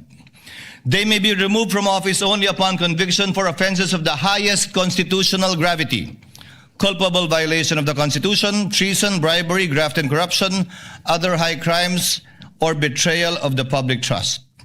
Impeachment is a means to preserve constitutional government through the removal and disqualification, if so warranted, of an unfit official from a position of public trust. 5 opisyal pa lamang ang na-impeach ng Kamara de Representantes sa ating kasaysayan sa ilalim ng 1987 Constitution. Una, si dating Pangulong Joseph Estrada noong 2001 na ang paglilitis ay naungusan ng mga pangyayaring humantong sa EDSA 2. Ikalawa, si Ombudsman Mercy Gutierrez noong 2011 na nagbitiw bago pa man mabuksan ang kanyang paglilitis ng Senado. Ikatlo, si Chief Justice Renato Corona noong 2011 din na nilitis na patunayang nagkasala at inalis sa tungkulin ng impeachment court bilang punong mahistrado. Ika-4, si dating COMELEC Chairman Andres Bautista noong 2017, bagamat nagbitiw siya sa pwesto bago pa man mapadala ang articles of impeachment sa Senado. At ika-5, si Vice President Sara Duterte noong 2025. Subalit ang nasabing articles of impeachment ay idineklara ng Korte Supremang null and void ab initio kung kaya't ito ay inarchive ng Senado. Siya ay muling na-impeach sa kasalukuyang taon at ngayon nahaharap sa paglilitis na ito. Ipinakikita lamang na maikling talaan nito na ang impeachment ay hindi isang pangkaraniwang kaganapan. Turing nga ng Korte Suprema, quote, "It is the most difficult and cumbersome mode of removing a public officer from office." Subalit, ang paglilitis na ito hindi lamang hindi pangkaraniwan, ito ay tunay na bukod tangi. Bakit? Una, si Vice Presidente Sara Duterte ang kauna-unahang opisyal na 2 beses na na-impeach ng mababang kapulungan. Pangalawa, siya ang kauna-unahang Vice Presidente na haharap sa paglilitis ng isang impeachment court at pangalawang opisyal lamang na halal ng sambayanan na sasailalim sa prosesong ito.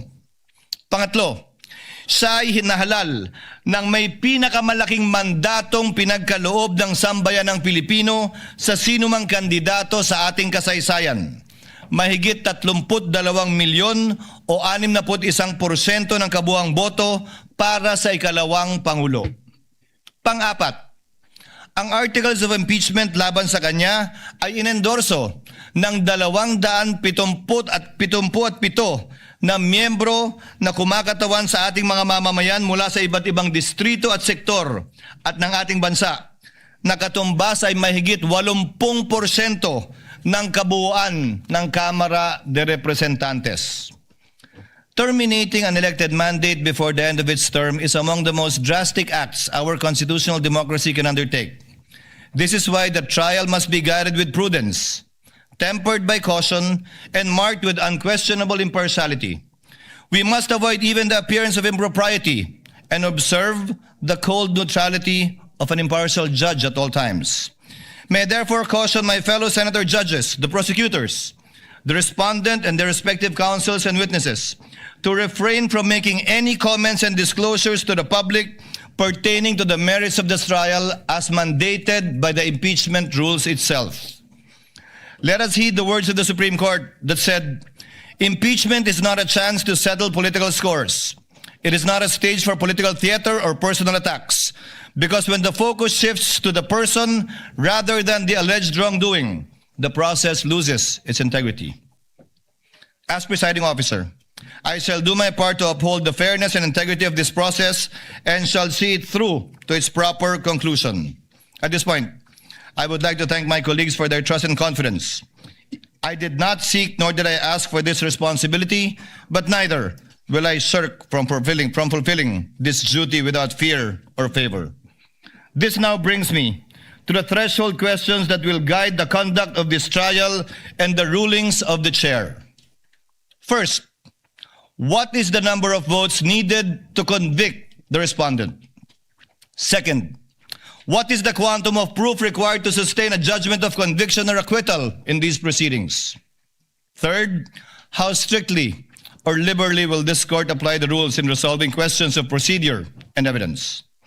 On the first issue, the Constitution provides that no person shall be convicted without the concurrence of 2/3 of all the members of the Senate. With 24 members of the Senate, a literal interpretation of this means that conviction requires the affirmative vote of at least 16 senator judges. This literal interpretation finds direct support in the 2000 case of Bayan versus Zamora, which concerned the Senate's compliance with the 2/3 vote required to concur in a treaty. Despite having only 23 incumbent senators at that time, then Senator Gloria Macapagal Arroyo was elected as vice president. Therefore, there were only 23 senators. The court held the charter provides that the Senate shall be composed of 24 senators. Without a tinge of doubt, 2/3 of the figure, or not less than 16 members, is an unquestionable compliance with the requisite number of votes mentioned in Section 21 of Article 7. It behooves therefore all of us to observe the same fidelity with the Constitution in this trial, which affects not only the mere ratification of a treaty, but more so affects the substantial rights of the respondent, as well as the sovereign will of the people as expressed in the overwhelming mandate given to her. This is the prevailing law today, and whether we agree with it or not, we must abide by it. However, those who disagree are not without recourse, because this is without prejudice to the right of any party who holds a different view to seek judicial relief. And should the Supreme Court, who possesses the sole authority to interpret the Constitution by virtue of its power of judicial review, render a different ruling on this question other than what the chair has stated, this court and this representation shall faithfully abide by that ruling of the Supreme Court. On the question of quantum of proof, given that impeachment is a sui generis constitutional proceedings, the standards of proof that govern administrative, civil, and criminal proceedings do not apply. However, this does not mean that senator judges shall rely solely on their conscience in deciding this case. No less than the Supreme Court also said that, quote, decisions regarding whether to acquit or convict must be based upon clear charges supported by sufficiently clear and convincing evidence. Furthermore, let me be clear that the burden of proof in these proceedings rests upon the prosecution. It does not and will not shift. The respondent is afforded the presumption of innocence and has no obligation to disprove the charges against her. Finally, we turn to the application of the rules of court in these proceedings. Rule 1, Section 6 of the Rules of Courts provide that the rules shall be liberally construed in order to promote their objective of securing a just, speedy, and inexpensive disposition of every action and proceeding. We are also guided by the Supreme Court's Bench Book for Trial Judges, which reflects a long-standing principle of adjudication. In case of honest doubt about the admissibility of evidence, it is a better policy to rule in favor of admission and let the senator judges decide whether to give it little or no weight when deciding upon the case in the final outcome. But let me be clear. A liberal construction of the rules is not a license to ambush the opposing party, bypass due process, or introduce unverified evidence that would prejudice the fair and orderly conduct of this trial. Accordingly, consistent with the demands of due process, fair play, and the orderly administration of justice, the chair will construe the rules liberally so that, number one, the prosecutors may be able to adequately present their case, that the respondent may be able to rigorously test it. Number three, that the senator judges may be able to weigh the evidence for themselves. And fourth, so that the Filipino people may hear the whole and impartial truth regarding the allegations against the Vice President. Let us remember what our oaths requires us, to do impartial justice according to the Constitution and the laws. Hindi po tayo nandito upang itaguyod ang anumang pampolitikal na adyenda. Hindi tayo narito upang paglingkuran ang kagustuhan ng alinmang panig. Narito tayo upang alamin ang katotohanan at sa pamamagitan nito, mapairal ang hustisyang walang kinikilingan. Ang tungkulin natin bilang mga hukom ay hindi maaaring talikuran. Sa gitna nito, batid ko ang mga problemang kinakaharap ng ating bayan na patuloy natin dapat pa rin pagtuunan ng buong pansin at hanapan ng solusyon. Tayo ay mga senador bago tayo umupo bilang mga hukom at mananatili tayong mga senador na patuloy na magsusumikap na tugunan ang mga pangailangan ng ating mga kababayan bilang Senado at hindi mababago ito. Kaya't aking hiling at dalangin na huwag sana malunod ang diwa ng pagkakaisang nagbigay sa atin gaano mang katindi ang mga debate at pagtatalo sa hukumang ito. Dahil anuman ang magiging kalabasan ng paglilitis na ito, laging kinakailangan ang Senadong nagkakaisa. Dalangin ko po na sana pagkalubad tayo ng katatagan, karunungan, pagpapakumbaba at pag-unawa upang magampanan nating lahat ang ating tungkulin bilang mga hukom. Pagpalain na po lahat sana tayo ng poong may kapal. Maraming salamat at magandang hapon po.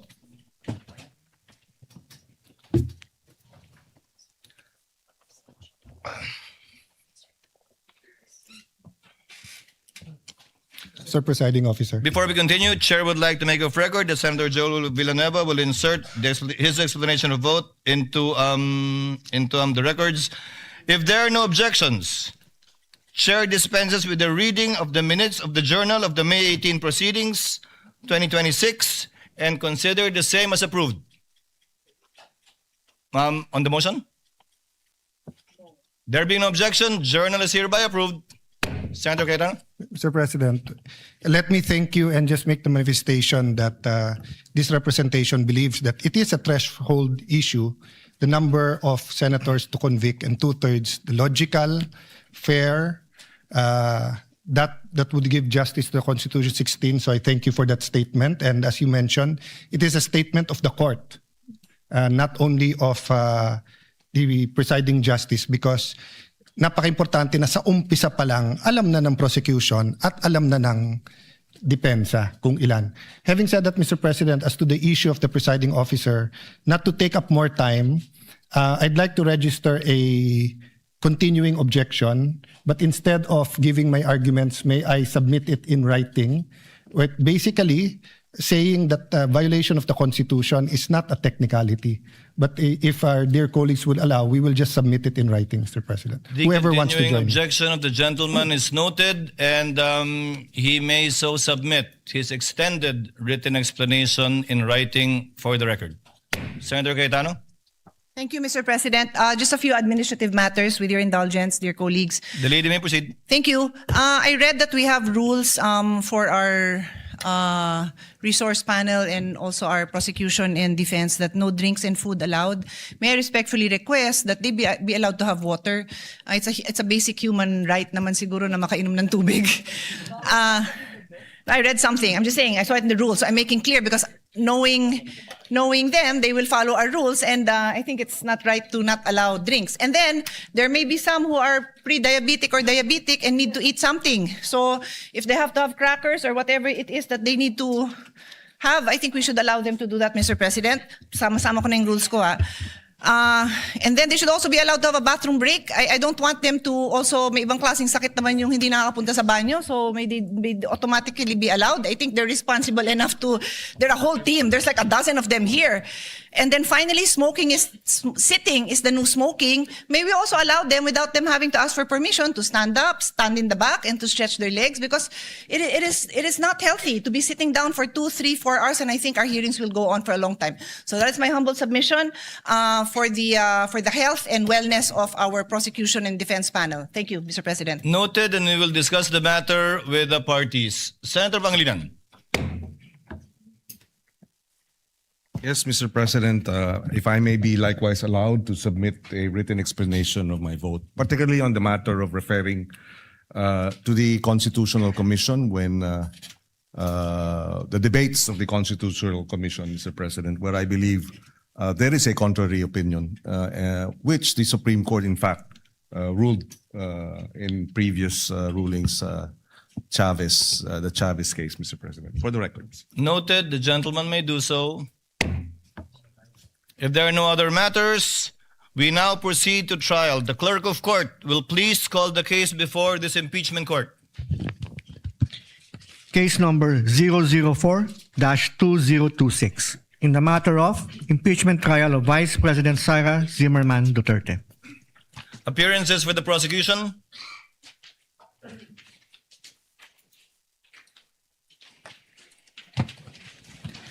Good afternoon, Your Honors. We are 11 House prosecutors and 15 private prosecutors. I am Representative Jervil Jinky Pitrix Luistro, appealing for the prosecution. We are ready, Your Honor. May we get the names of the other panel of prosecutors as well as the counsel for prosecutors one by one for the record.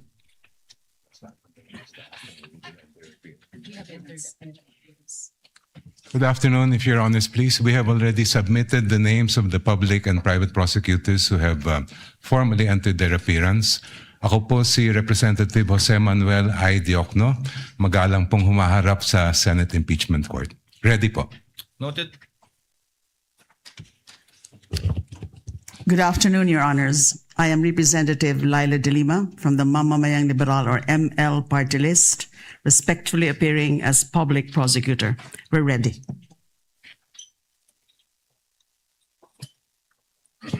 Good afternoon, Your Honor. I am Congressman Joel Chua respectfully appearing for the public prosecutor representing the 3rd District of Manila. Good afternoon, Your Honors. I am Arlene Kakabagaw from Dinagat Islands, representing the public prosecutor, Your Honor. Good afternoon, Your Honors. I am Representative Lawrence Rivera Defensor from the 3rd District of Iloilo, respectfully appearing as public prosecutor. Good afternoon, Your Honors. Representative Jonathan Keith Flores of the 2nd District of Bukidnon as public prosecutor, Your Honor. Good afternoon, Your Honors. Representative Isabel Maria Jorge Zamora from the Lone District of San Juan City as public prosecutor. Good afternoon, Representative Terry Don of Bicol Saro Party List. We are ready, Your Honor. Maraming salamat po. Good afternoon, Your Honors. Representative Ramon Rodrigo L. Gutierrez of One Ready Party List, respectfully entering appearance for their public prosecution. Good afternoon, Your Honors. Representative Lordan Swan of the 1st District of Cagayan de Oro City, respectfully appearing for the prosecution. For the record and for the information of our prosecutors, the term used in our rules for the public prosecutors, as you so mentioned, should be panel of prosecutors of the House of Representatives. And insofar as I've been hearing the term private prosecutors, the private lawyers will be referred to as counsel for the prosecutors. You may proceed. Good afternoon, Your Honors. I'm Attorney Lorna.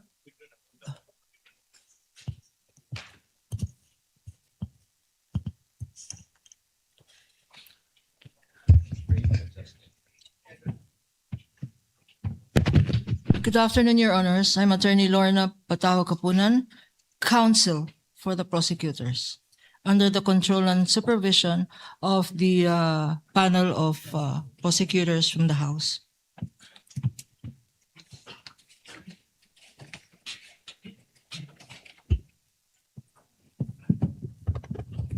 Magandang hapon. Ako po si Attorney Amando Virgil D. Ligutan ng Sapayan Lim Alvarez and Ligutan Law Offices or sa Legal Law from Cebu City. We are under the direct control and supervision of our honorable prosecutors from the House of Representatives. Ready, Your Honor.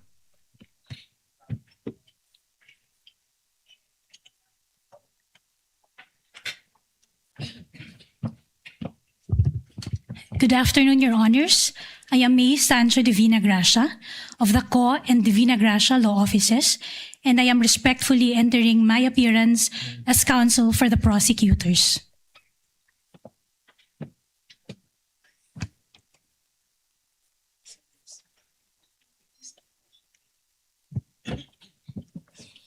Your Honors, good afternoon. I'm Attorney Lino Chris Patao Kapunan, respectfully appearing as counsel for the prosecutors, acting under the direct control and supervision of the panel of prosecutors of the House of Representatives.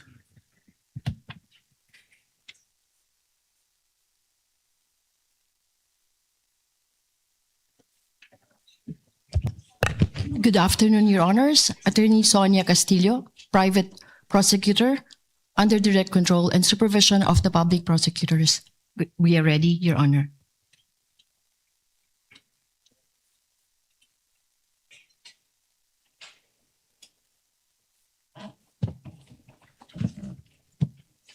Good afternoon, Your Honors. Attorney Dina Melissa Lorenzo Singyan, for counsel for the prosecutors. We are ready, Your Honor.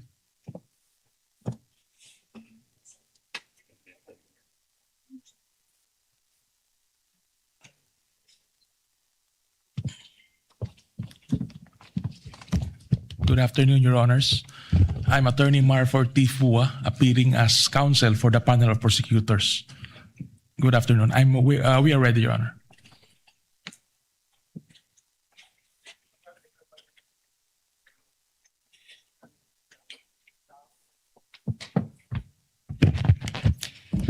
Good afternoon, Your Honors. I am Attorney Erwin G. Matib, respectfully appearing as counsel for the prosecutors. We are ready.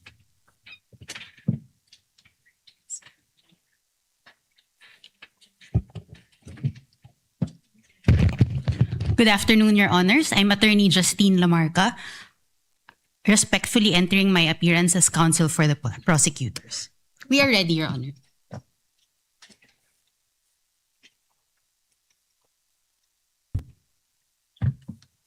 Good afternoon, Your Honors. With respect, James Brian Ibrahim Ali of Pecca Barlow, formerly Ponce Enrile Reyes and Manalastas, appearing as counsel for the prosecutors. We're ready to proceed today, Your Honor.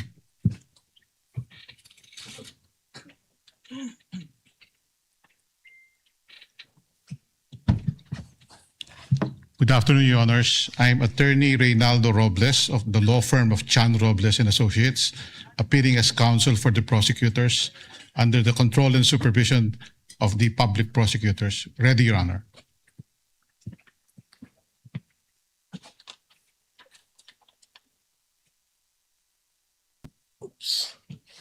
Good afternoon, Your Honors. Bettina Nepomuceno Zamora, respectfully appearing as counsel for prosecutors. We are ready.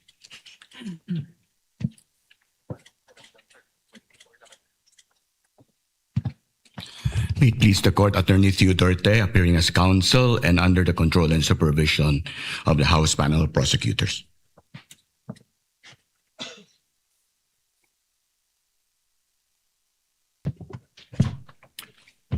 Good afternoon, Your Honors. Attorney Benjamin Siguatolosa Jr., respectfully appearing as counsel for the prosecutors, acting under the direct control and supervision. The prosecution is ready, Your Honors. No other entry of appearances? That's it? How many in all, Representative Luistro? 11 on the part of the House insofar as the panel of prosecutors is concerned, and We understand, Your Honor, that only 13 private prosecutors entered their appearance today. Nevertheless, Your Honor, as manifested by the Honorable Jokno, a written entry of appearance has been filed already with the Honorable Impeachment Court. nevertheless, as they appear or will be participating in the trial, kindly inform them to enter their formal appearance during the trial. Your Honor, the entire 15 private prosecutors have filed already their written entry of appearance with the impeachment court. The articles of impeachment will be presented by 4 separate teams, Your Honor, and that explains why the House prosecutors or the panel of prosecutors are joined by 15 private prosecutors, Your Honor. Noted. Thank you, ma'am. Senator Cayetano, what is the pleasure of the lady from Taguig? Yes, Mr. President, I just have a question for the prosecution panel. I understand that there is no requirement for the members of the House who form part of the prosecution to be lawyers. But may I know if they are all lawyers, and if some are not, may we know who are not lawyers? Thank you. Your Honor, all the 11 House prosecutors are members of the legal profession. Does that satisfy the senator judge? Yes, I was just curious, Mr. President, because it's not a requirement, so I was just curious if in fact they are lawyers. Thank you. Duly noted. The response of the lead prosecutor is duly noted. Your Honor, may I just enter a correction to the earlier manifestation? The lady may proceed. Instead of 13, 14 private prosecutors are able to enter their appearance today. Nonetheless, all the 15 have filed their written entry of appearance with the impeachment court, Your Honor. Noted. Appearances for the respondent.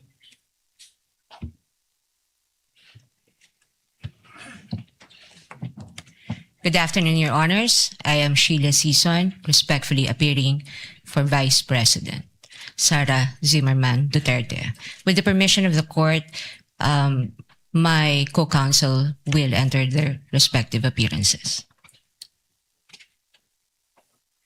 You may proceed. Gregorio Y. Narvasa II.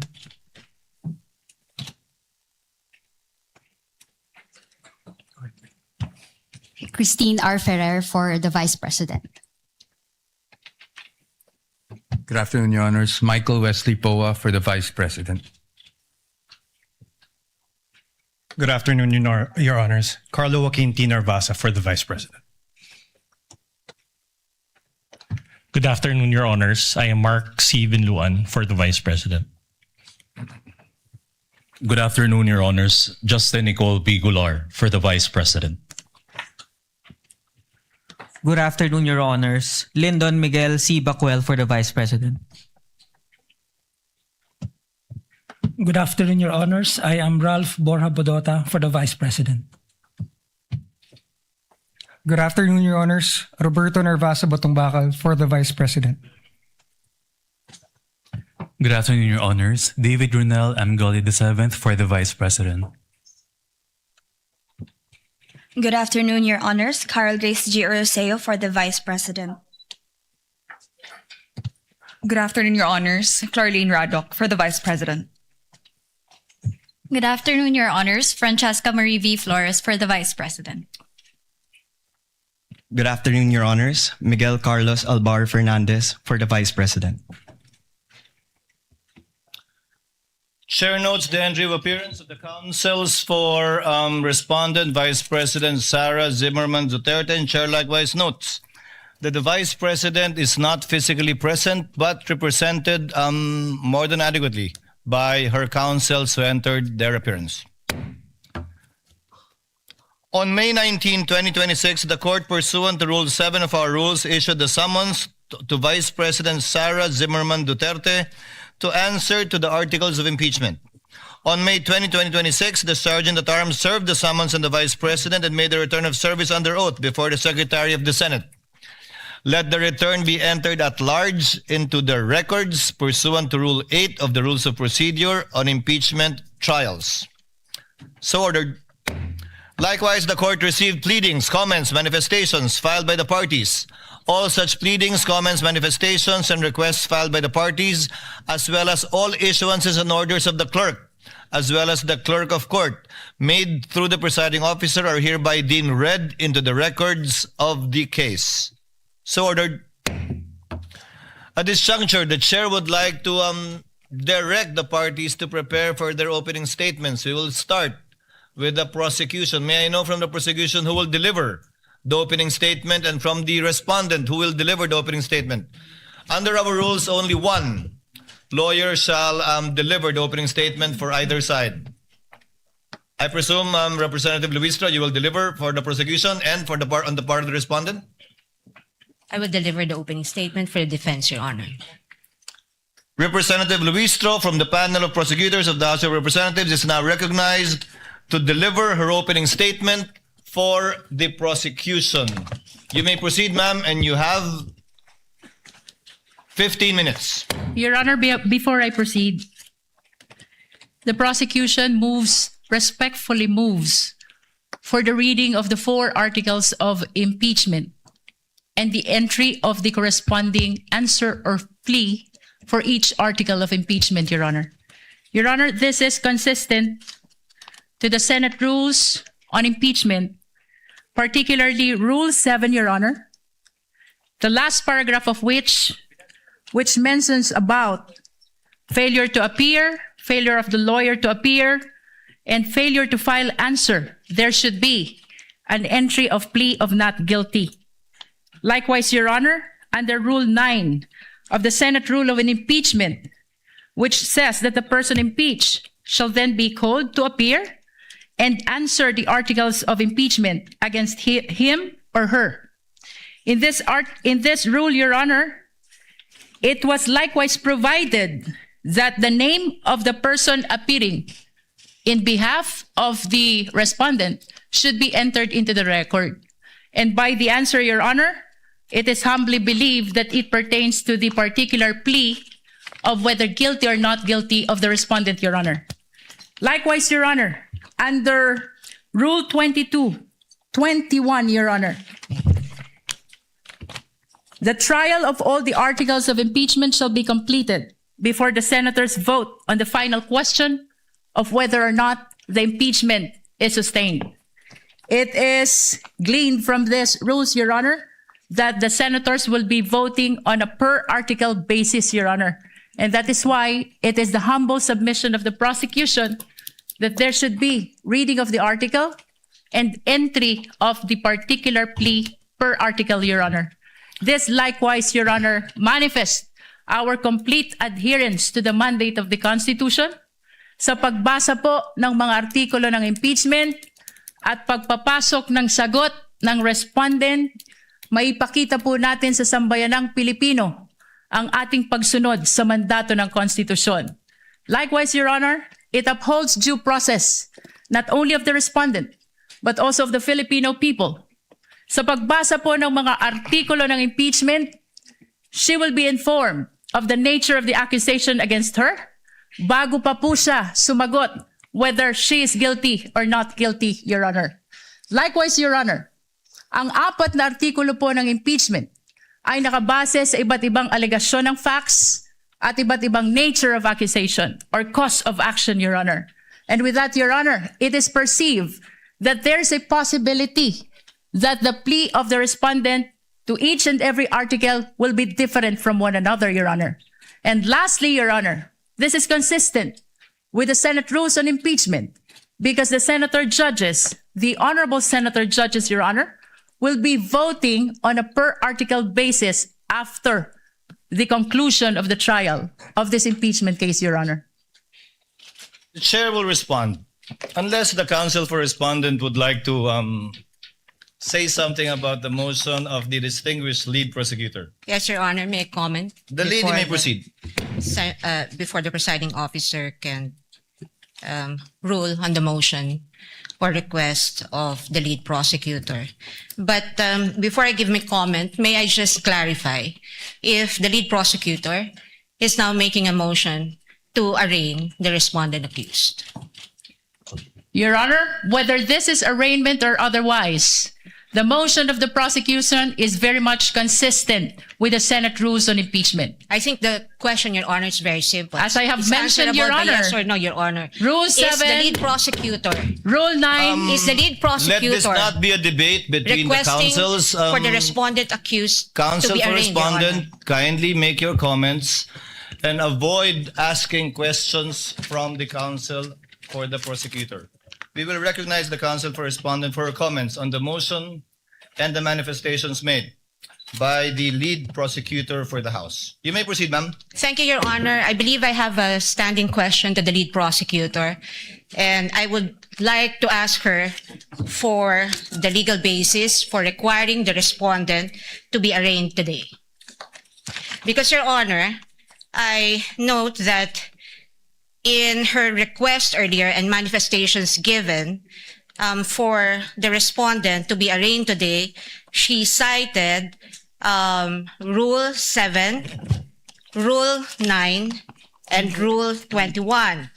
However, in Rule 7, it very clearly states that if the person impeached after service shall fail to appear either in person or by counsel on the day so fixed, or appearing shall fail to file his answer to such articles of impeachment, the trial shall proceed nevertheless as upon a plea of not guilty. Well, this rule is clear. It does not talk about any arraignment. And if we take a look at this sentence, everything here has been satisfied. The respondent accused is here, has attended through counsel. She may not be in person, but the notice given to the defense is that she may appear through counsel. Second thing is that the respondent accused was also able to file her answer. And so Rule 7 does not support the request of the lead prosecutor that the respondent accused be arraigned today. Now, on the matter of Article 9, counsel also say that the person impeached shall then be called to appear and answer the articles of impeachment against him or her. And if he or she appears, or any person for him or her, the appearance shall be recorded, stating particularly if by himself or by agent or counsel, naming the person appearing in the capacity in which or he appears. If he or she does not appear, either personally or by agent or counsel, the same shall be recorded. And for all intents and purposes, respondent is present today through counsel. There is also nothing in Rule 9 that requires the reading of a 23-page articles of impeachment, which will be a waste of judicial time. Finally, under Rule 21, Your Honor, may I just correct the manifestation earlier by counsel, because it would seem to me, unless a reading of the transcript would say that I'm mistaken, but I seem to have heard the lead prosecutor claim that the voting on the articles of impeachment will be per article. Well, that's true, but the first sentence of Rule 21 says, the trial of all the articles of impeachment shall first be completed before the senators vote on the final question on whether or not the impeachment is sustained. Now, honestly, I do not see how Rule 21 is related to the motion now being requested or propounded by the lead prosecutor. And at any rate, Your Honor, given that the respondent is represented by her counsel today, and this is consistent, her appearance is consistent with the notice given and in accordance with the rules on rules of procedure of this court, then we can enter her plea on her behalf. The arguments of the parties are duly noted. Chair will now make its ruling. The articles of impeachment were deemed read and spread into the records when it was referred by the Senate to the Committee on Justice for the proper issuance of summons. And a plea of not guilty will only be entered in accordance with our rules in behalf of the Vice President if she does not file an answer. But in this case, she has filed an answer and in fact has appeared through counsel.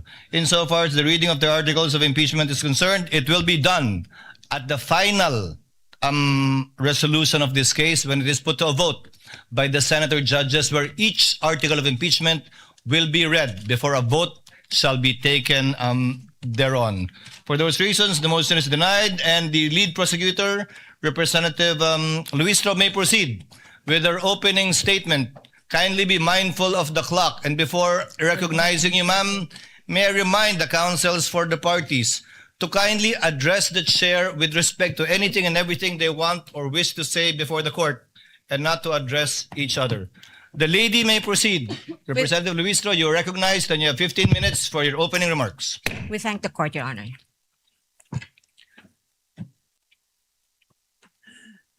Mr. Presiding Officer, the Honorable Cheese Escudero, the Honorable Senate President, Honorable Win Gatchalian, sa atin pong mga kagalang-galang na Senator Judges, mga minamahal na kababayan, sa loob ng bulwagan o sa labas man, mga nakatutok sa telebisyon, sa cellphone o sa radyo, saang sulok man ng mundo kayo naroroon. Maraming Pilipino ang nagtatanong ngayon, bakit mahalaga ang paglilitis na ito? Ano ang kaugnayan nito sa buhay ng ordinaryong Pilipino? Lubos po naming nauunawaan ang mga tanong na yan. Sa katunayan, may isang driver na nagtatanong, paano sasapat ang kita sa pasada upang mapakain niya ang kanyang pamilya? May isang OFW na nagtatanong, hanggang kailan kailangan lumayo upang mapaaral niya ang kanyang mga anak? May isang guro na nagtatanong, paano pagkakasyahin ang kanyang sahod sa dami ng utang na hinuhulugan? May isang manggagawa na nagtatanong, hanggang kailan magtitiis sa pansamantalang trabaho at kakarampot na sweldo?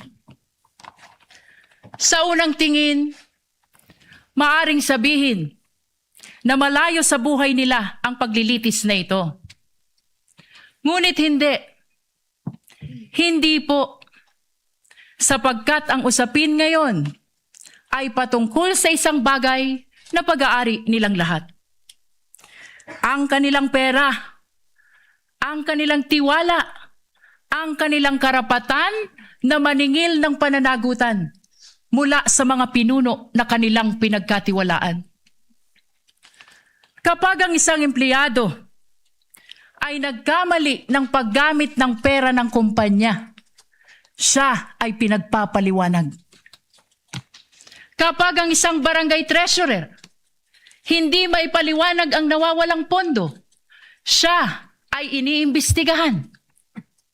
Kapag ang isang principal ay naglustay ng pera ng bayan, kahit 5,000 lang yan, siya ay pinaparusahan.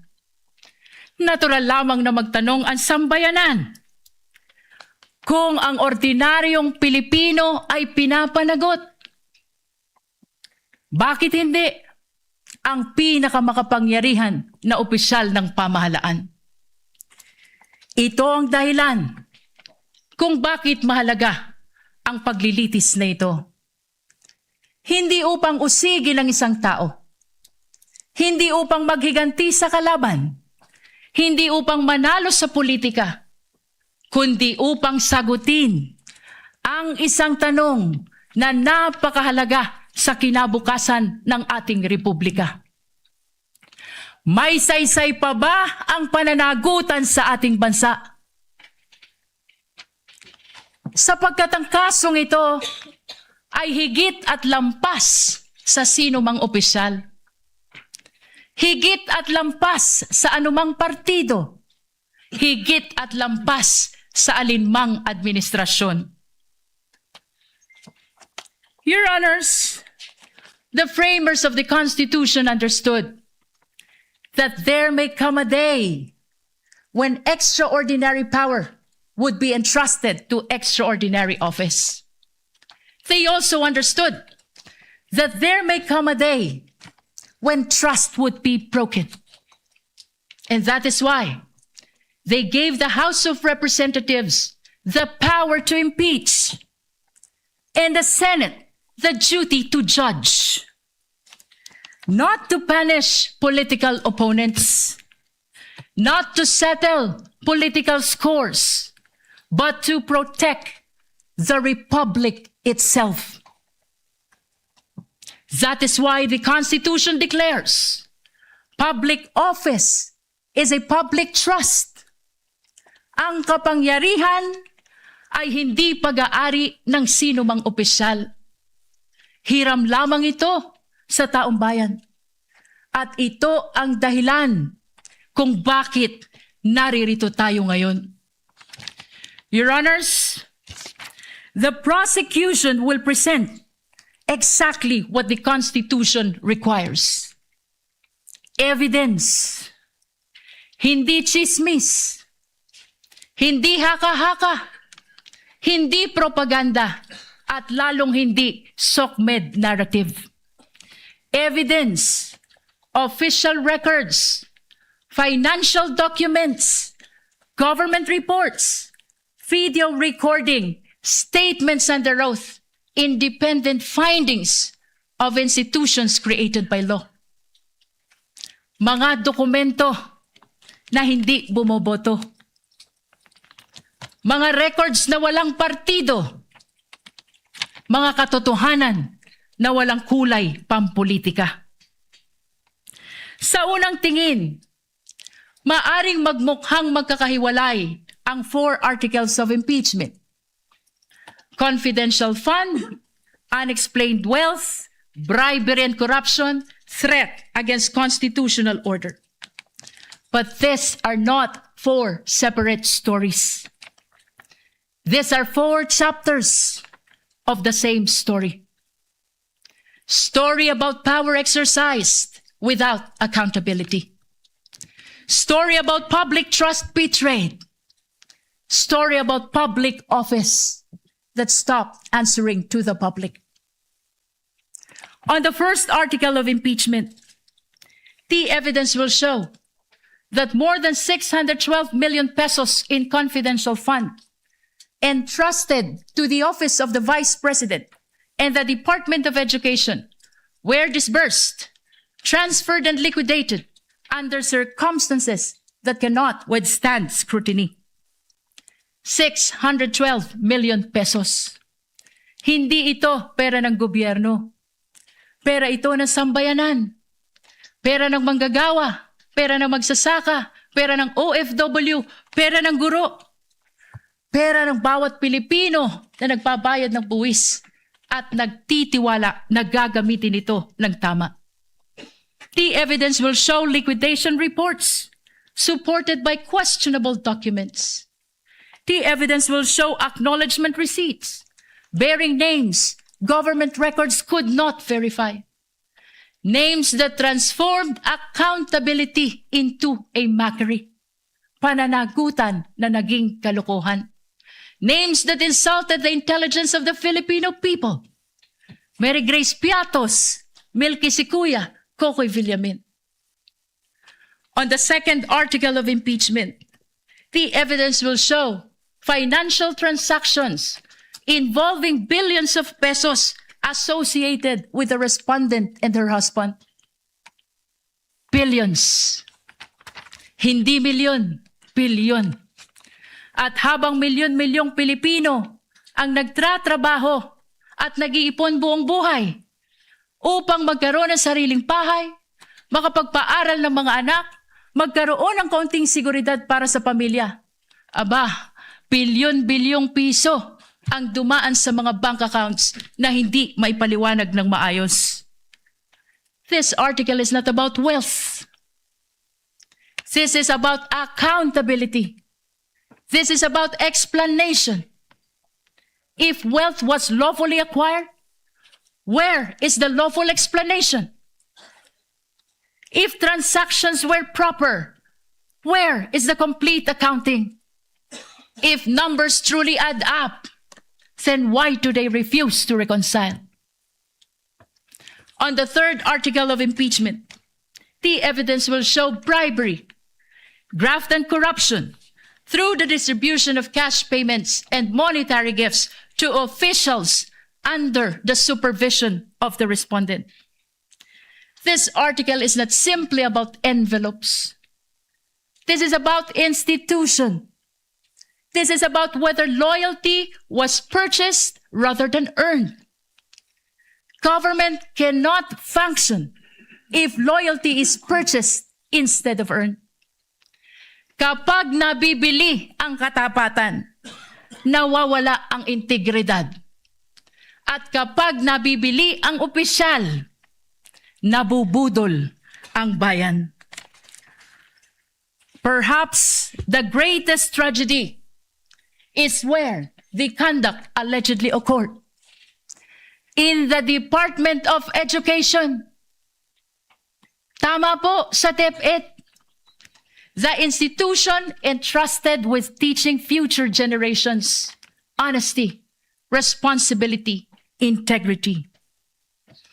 On the fourth article of impeachment, the evidence will show culpable violation of the Constitution, high crime, betrayal of public trust through conduct that threatens constitutional order. Among all allegations before this court, none strikes more directly at the heart of constitutional order than this one. Ito na po ang pinakamatindi. And unlike in many cases, which depends upon competing accounts, this evidence comes substantially from the respondent's own recorded public statements. The court will see them. The court will hear them. The court will judge them. Public officials may disagree. We may criticize one another. They may compete fiercely for power. That is democracy. But democracy ends when violence begins. Sa kasaysayan ng ating republika, walang vice presidente na may kaibigan na hitman. Ngayon lang. Walang vice presidente na nagpapapatay ng Pangulo.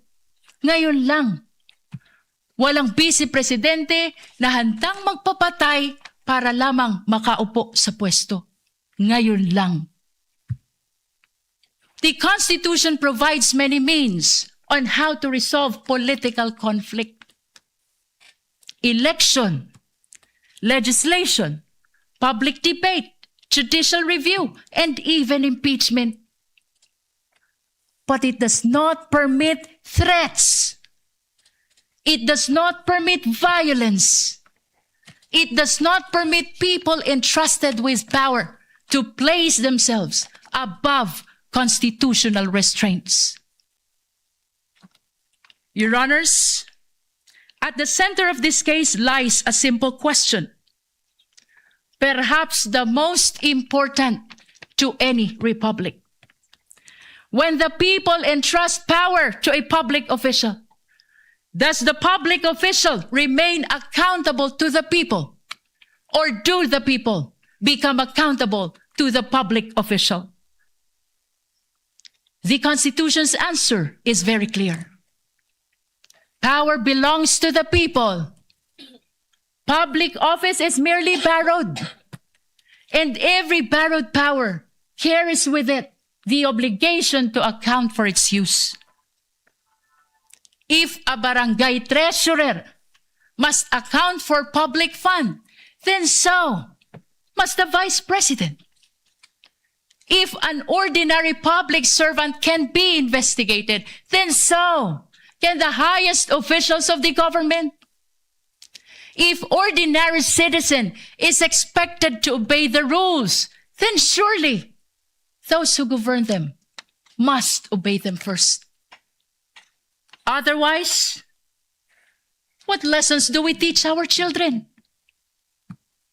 That there is law for the powerful and another for everyone else? That accountability exists only for the weak? That public office grants immunity against accountability? Your Honors, this is not the republic envisioned by the Constitution. This is not the republic deserved by the Filipino people. Therefore, the prosecution asks only this: look at the evidence. Listen to the witnesses. Examine the records. Follow the evidence wherever it leads. Judge this case not by politics, not by popularity, not by fear, not by loyalty. Judge this case by the Constitution. Judge this case by the evidence. Years from now, future generations will not remember today's political alliances. They will not remember today's headlines. They will not remember today's slogans. What they will remember is when accountability was tested, the institutions of the Republic stood firm. They will remember only one thing: what this court did when the Constitution called. Future generations will not ask how powerful the respondent was. They will not ask how loud the political debate became. But they will ask one thing: when the Constitution called, did the Republic answer? Your Honors, this is that moment. This is the moment the Constitution anticipated. This is the moment when accountability must mean exactly what it says. This is the moment when public office must truly remain a public trust. This is the moment when the Republic must demonstrate that laws are applied equally to the powerful and the powerless alike. At matapos marinig ang mga saksi, matapos masuri ang mga dokumento, matapos matimbang lahat ng ebidensya, ang prosekusyon ay naniniwala at naninindigan. Isa lamang ang maliwanag na konklusyon: ang tiwalang ipinagkaloob ay nilabag. Ang kapangyarihang ipinahiram ay inabuso. At ang konstitusyon mismo ang humihingi ng pananagutan. amid the clarity of the mandate of the Constitution, political noise continues. Political squabbles continues. Political division continues. Please, let me conclude. Salus populi est suprema lex. The welfare of the people is the supreme law. Thank you, Your Honor. The opening remarks of the prosecution through the lead counsel is duly noted. Opening remarks for the respondent. Counsel for respondent has 15 minutes, and we will give you the same latitude we gave counsel for the prosecution for an additional 3 minutes, should you so need it. You may proceed, ma'am. Thank you, Your Honor. Your Honors, fellow Filipinos, good afternoon. As we begin today the impeachment trial of the Vice President, and in the days ahead, this court will undertake its constitutional task of receiving and weighing the parties' evidence, and ultimately to decide whether these pieces of evidence justify either a judgment of conviction or acquittal, guided only by its members' conscience and their solemn oath to do impartial justice. The present undertaking of this court, therefore, not only carries the weight of the Constitution, but also the imprint of our nation's history, because the Filipino people have shown that they never forget. We, as a nation, never forget. But why is the act of remembering important? What does it matter to our history and to ordinary Filipinos? Because in this trial, the prosecution proposes that we unseat the Vice President elected to office by more than 32 million Filipino people, more than the number of votes cast for the sitting president, and much greater than any of the votes secured by each of the members of the House of Representatives who now are here to prosecute her and seek to undo this people's choice. Sa makatwid, ang malinaw na layunin sa likod ng mga paratang na ito ay ang pagpapatalsik sa isang vice-presidenteng inihalal ng mahigit 32 milyong Pilipino at bunga ng kanilang malayang pagpapasya. Whatever one's political persuasion is, the reality is that the prosecution now comes before this court to remove a vice president chosen by an overwhelming number of the electorate. You all have heard the prosecution say repeatedly that this is because they seek accountability, that the people have a right to hold their leaders accountable. This is not a matter of debate. Indeed, the people have a right to demand accountability from their leaders. What we have yet to hear from the prosecution, however, is this. When the Constitution declared under Section 1, Article 11, that public office is a public trust and that public officers and employees must at all times be accountable to the people, serve them with utmost responsibility, integrity, loyalty, and efficiency, act with patriotism and justice, and lead modest lives, the Constitution does not only speak to the Vice President. It also demands the same standards from the prosecutors. Being public officers themselves, the public prosecutors and the members of the House of Representatives are also held to the same constitutional standard. And so we must remember what history tells us. This is not the first time that members of the House of Representatives have attempted to remove the Vice President, and in a manner not compliant with the Constitution. In a July 25, 2025 decision, the Supreme Court unanimously declared in Duterte versus House of Representatives, GR numbers 278353 and 278359, that the impeachment proceedings in the House of Representatives were tainted with grave abuse of discretion, rendering the articles of impeachment that the House transmitted last year to the Senate as void ab initio. Early this year, The Supreme Court unanimously denied with finality the House of Representatives' motion for reconsideration of that decision, with a reminder that while impeachment is a powerful democratic process to call out corruption and grave abuse, impeachment can be abused, and that impeachment should never be abused to maintain the hegemonic dominance of greed by shaming those who occupy high government positions into preventing them from doing what they were sworn to do.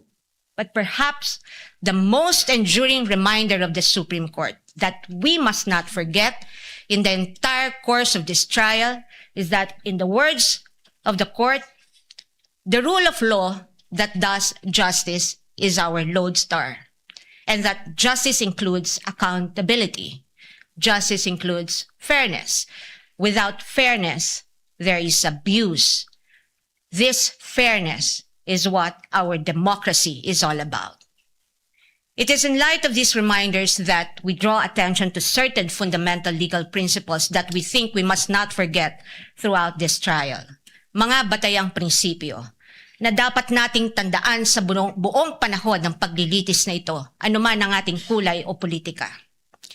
If we are to be true and honest to our proclaimed values, such as the pursuit of accountability, justice, and integrity in our system of government, then we must remain possessed of an unyielding resolve to ensure that the trial and judgment in this case are done in accordance with the command of the Constitution, the majesty of the law, and the discipline required by the rules.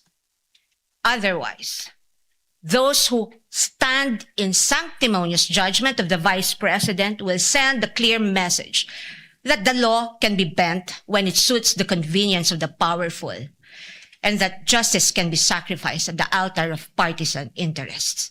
Mahalagang tandaan ang mahigpit na paalala ng ating Korte Suprema. Impeachment is not a purely political proceeding. It is primarily a legal, political, and constitutional mechanism. Ibig sabihin, kailangang naayon sa batas at konstitusyon ang anumang proseso nito. According to the Constitution, it is the Senate that shall have the sole power to try and decide all cases of impeachment. This power is not shared.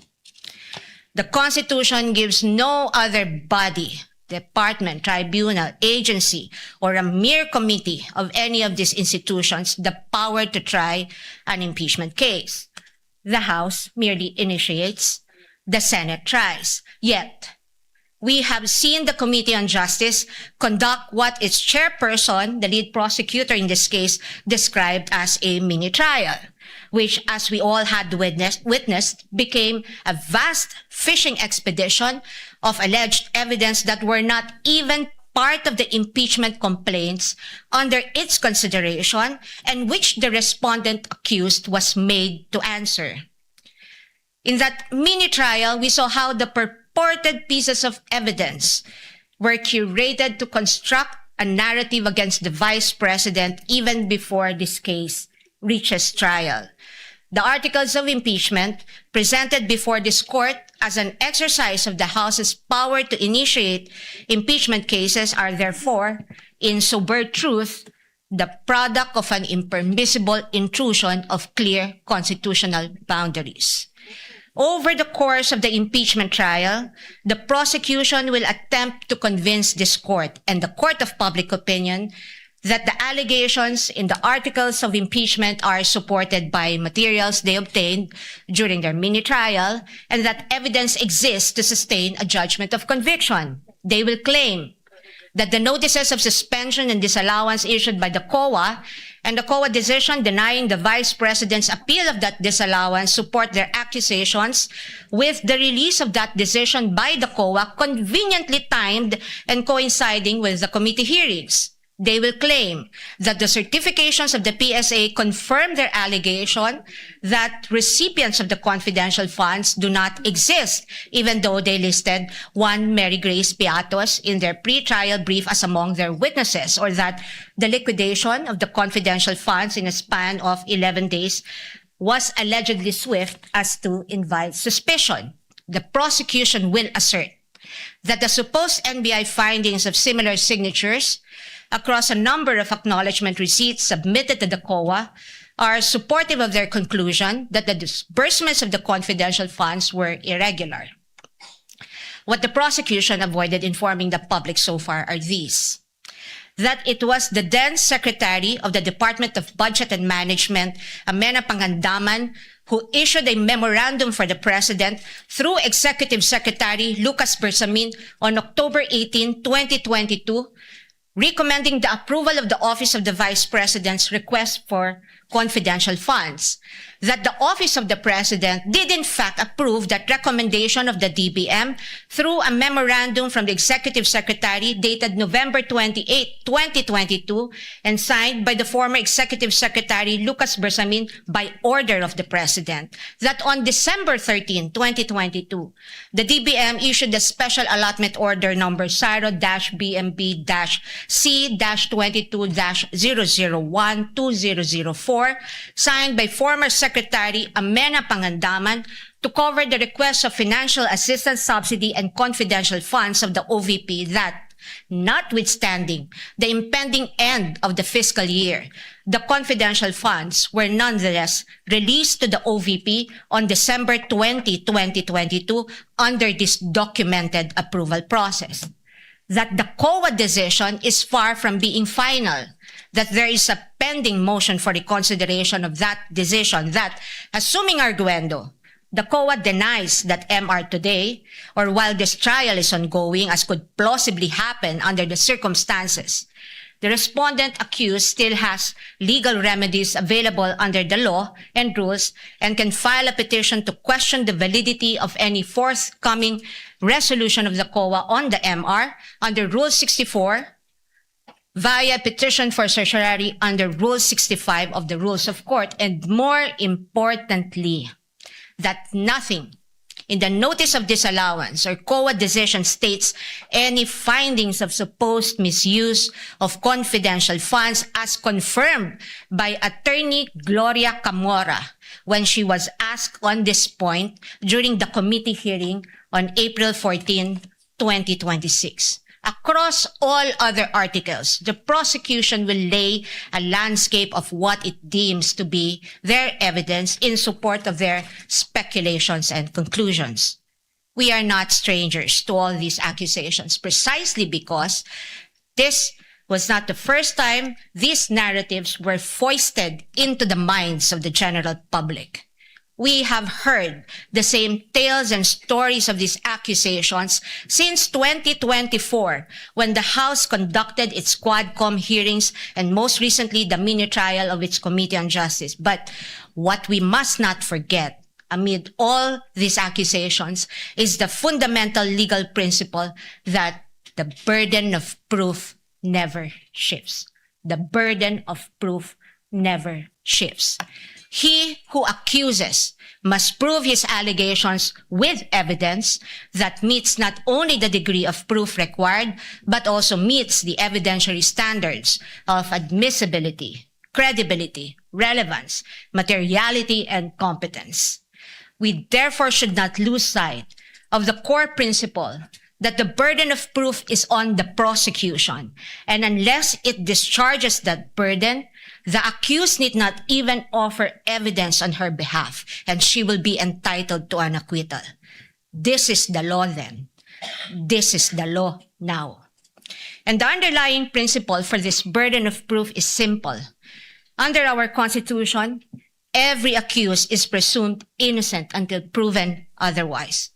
An accused has in her favor the presumption of innocence, which the Bill of Rights guarantees. This also brings to fore the reality that, in the words of the Supreme Court in People versus Pagal, the individual citizen is but a speck of particular molecule vis-a-vis the vast and overwhelming powers of government, and his only guarantee against oppression and tyranny are his fundamental liberties under the Bill of Rights, which shield him in times of need. Sa madaling salita, kinikilala ng ating saligang batas na sa bawat paglilitis ang isang individual ay nahaharap sa malalim at napakalaking makinarya ng buong Estado. At ang tanging sandigan lamang niya laban sa anumang pang-aabuso ng kapangyarihan ay ang kanyang mga batayang karapatan sa ilalim ng ating konstitusyon. Kaya't mahalagang linawin na sa gitna ng pagtatangkang ikondisyon ang kaisipan ng mamamayang Pilipino at sa gitna ng walang humpay na komentaryo sa mga pampublikong espasyo, wala pang maituturing na anumang ebidensya o alegasyon na napapatunayan ng prosekusyon sa simpleng dahilan na ang bawat ebidensya ay kailangang dumaan muna sa paglilitis at pagsusuri ng korteng may tanging kapangyarihan sa ilalim ng ating saligang batas. Higit sa lahat, ang anumang paglilitis ay kailangang naayon sa itinatakda ng ating batas at konstitusyon at hindi lamang sa kagustuhan ng iilang may hawak ng kapangyarihan. One might ask, why is it important that we must not forget these basic principles? The ruling of the Supreme Court tells us why. The Bill of Rights applies to the entire impeachment process because inasmuch as our court recognizes that impeachment is a political process, it reminds us that it is not a purely political process, but a legal and constitutional mechanism. Thus, if we are to uphold the rule of law, serve justice, and invoke the accountability mechanism, then this court and we as a people must guarantee that all efforts to hold our leaders accountable must be done right. This we must not forget. I thank the court and the public for the privilege of your time. May God bless our country. Opening statement of the Council for Respondent is duly noted and entered into the records. The court will now proceed to dispose of some of the incidents that were brought up during the pre-trial conference, as well as other pending matters and motions. First, on the sequence of the presentation of the articles of impeachment. The pretrial order stated that the prosecution has a free hand to determine the sequence of the presentation of the articles of impeachment. However, respondent will be similarly accorded the same right insofar as the presentation of their evidence and witnesses in chief is concerned. May we now learn from the public, from the panel of prosecutors rather, what will be the sequence of presentation of the articles of impeachment that they intend to pursue? Attorney Jokno is recognized. You may proceed, sir. Thank you, Your Honor. The first article we will be presenting will be Article 4 on grave threats. Second will be confidential funds, Article 1. Third, bribery, that is Article 3. And the fourth is unexplained wealth, Your Honors. That's Article 4. No, 2. I'm sorry, Article 2. I stand corrected. So the sequence of presentation shall be Article 4, Article 1, Article 3, and then Article 2. Yes, that is correct, Your Honor. So I presume that beginning tomorrow, once we issue the subpoena for your first set of witnesses, you shall begin with Article 4. Yes, Your Honor. Again, Chair rules that the respondents have the same and equal privilege of presenting its case as it so desires when it's time to present its evidence in chief shall come. What is the pleasure of the Council for Respondent? Thank you, Your Honor. May I ask if the prosecution is ready to present its first witness today because the defense is ready today, Your Honor? Duly noted. We will get to that later. If Your Honor, please, agenda. If Your Honor, please. Yes, Representative I have just noticed that Your Honor had already directed the counsel for the defense not to propound questions to the prosecution. This is already the second time that she's doing that. She appears to be assuming or arrogating the powers of the court, because as I understand the rules, it's only the court that can propound questions to the counsels. Your Honor, may I comment? The lady may comment. I Counsel take for respondent may exception to comment. that. Yes, Your Honor. I take exception to that manifestation of the good counsel. In fact, the record would show, and if we can run the transcript back, my question was addressed to the presiding officer, Your Honor. Let us move forward, gentleman and lady. Next item for us to dispense with, the witness disclosure rule. The prosecution proposed a 3-day witness disclosure rule. The respondents proposed a 5-day witness disclosure rule. But I understand the prosecution is amenable to the 5-day witness disclosure rule. Would that be correct, Yes, Your Honor. Representative Jokbal? We are amenable to the 5-day disclosure rule. Chair therefore rules that insofar as disclosure to both to either party of a witness to be presented, not mentioned in the pre-trial order and or briefs of the parties shall be for 5 days. This is subject also to the chair's reminder that at the end of every week, that would be a Wednesday while we are on recess, we will ask the party presenting their case in chief to enumerate the witnesses they intend to present for the following week with the corresponding motion for the request of issuance of subpoena to be submitted the day before or on Tuesday, so that we can act on it before the last day of the week so that the subpoena can be properly issued in due course and in due time. So ordered. On the examination of a witness by more than one counsel as propounded or proposed by the prosecution, the rules of the Senate are clear. Article 15 of the Rules on Impeachment states, witnesses shall be examined by one person on behalf of the party producing them and then cross-examined by one person on the other side. Court therefore rules that as a rule, only one person shall present a witness. However, in the exigency of the delivery and administration of justice and under certain exceptions, the court may allow more than one counsel to examine and or propound questions to a witness.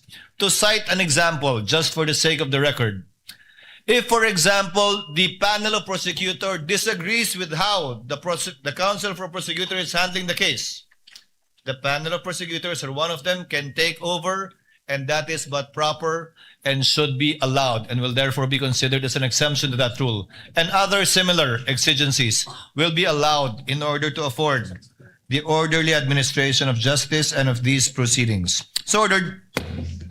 Insofar as the BIR box is concerned, what is the pleasure of? Insofar as the BIR box is concerned,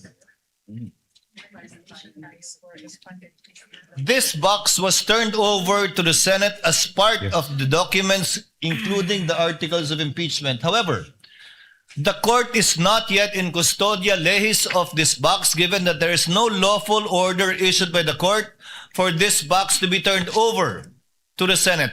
More so that it is not yet offered in evidence, not even as of yet marked. The chair therefore orders that the BIR box, closed, sealed, and as it is received, be sent back to the BIR or the Bureau of Internal Revenue without prejudice to any action that the court may take if a motion will be filed by either party for the issuance of a subpoena, and we shall await action, if any, by the BIR Commissioner should that time come. So ordered. Now, insofar as the subpoena requested by the prosecution for the two NBI agents, may I request the clerk of court to kindly read the motion for the issuance of subpoena ad testificandum.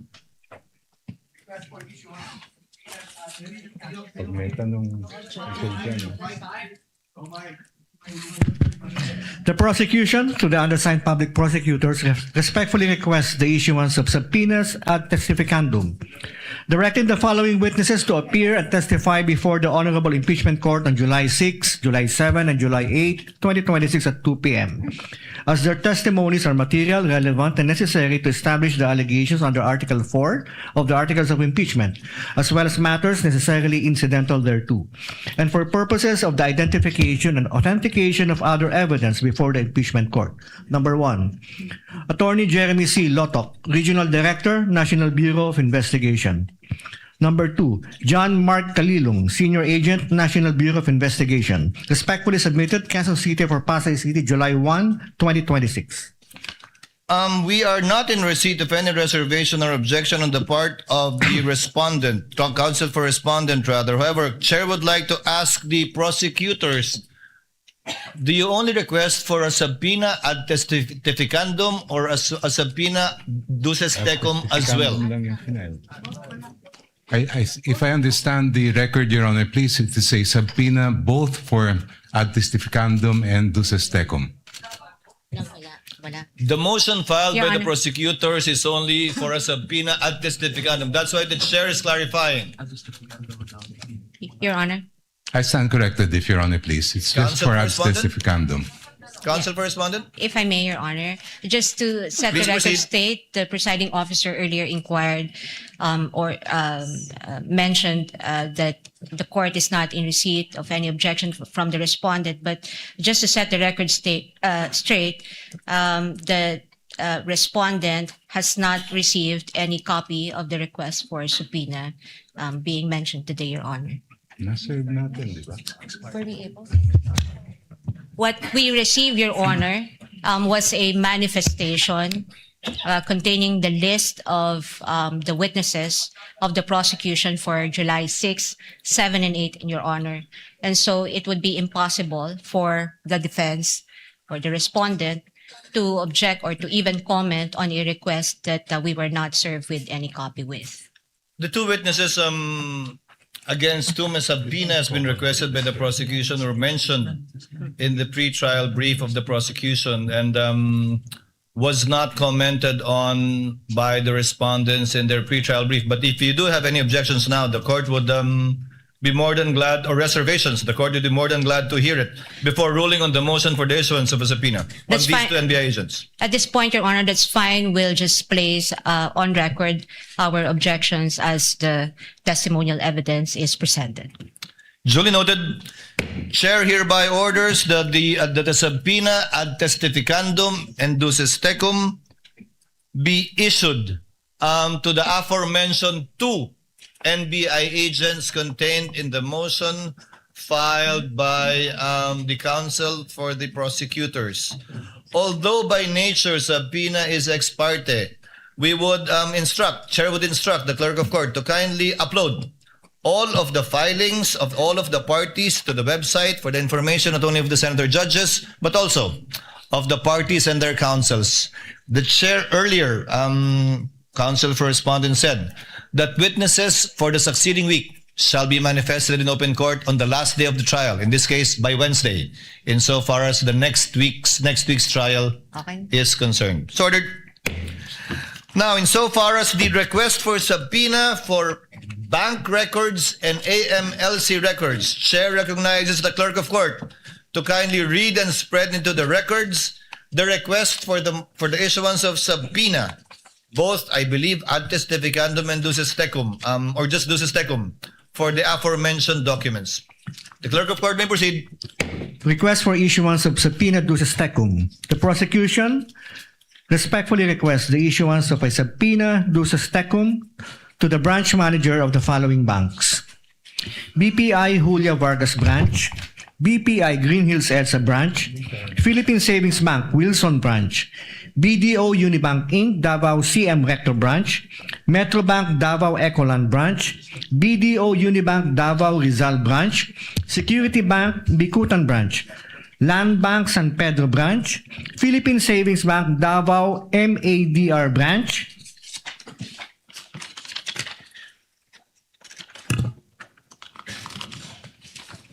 requiring him or her or his or her authorized representative to submit to the clerk of the impeachment court on or before 24 June 2026 at 9 a.m.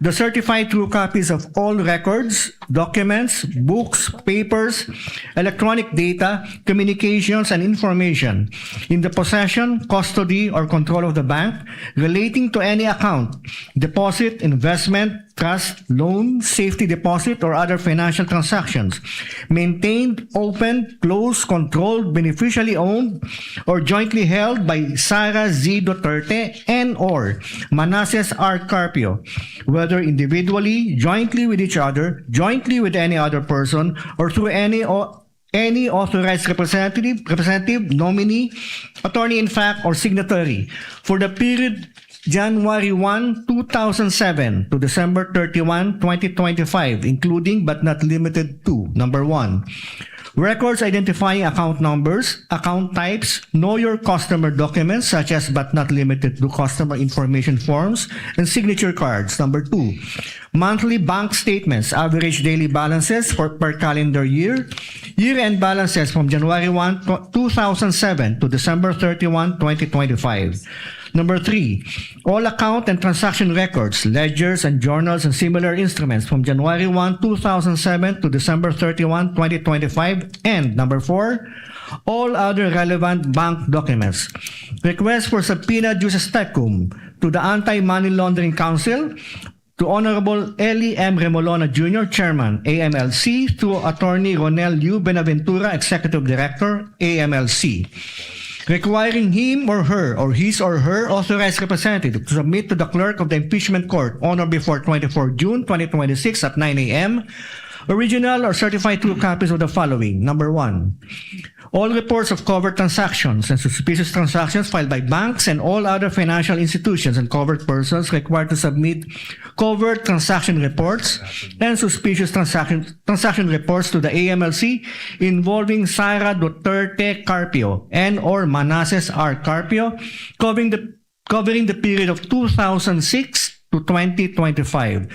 Number 2, any and all investigation reports or related reports or documents prepared by the AMLC involving the reported covered transactions or suspicious transactions. And number 3, electronic copies including Microsoft Excel files, database extracts, or machine-readable formats of AMLC, CTRs, and STRs for the period 2007 to 2025 involving Sara Duterte Carpio and/or Manasseh R. Carpio. Respectfully submitted, Quezon City for Pasay City, June 18, 2026. Your Honor, may I comment? If Your Honor, please, before the defense makes a comment, just to obviate the proceedings and to facilitate the hearing today, if I may. The chair has not recognized anyone yet. May I be recognized, Your Honor?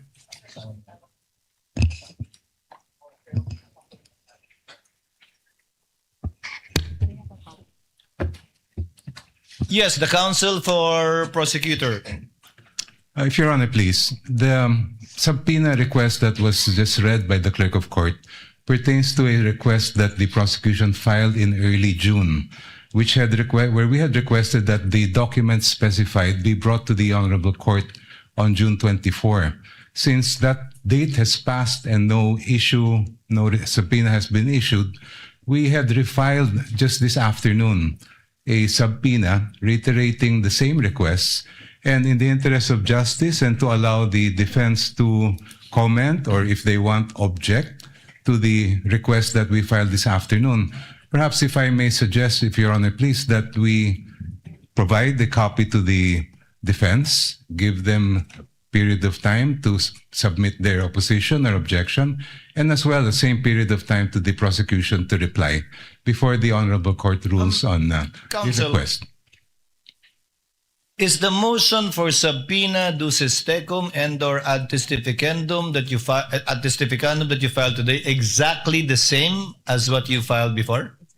No, Your Honor. It contains the same documents that we had requested earlier, but there were some additional documents that were also mentioned in the request we filed this afternoon. So you asked for additional documents and Yes, Your information. Honor.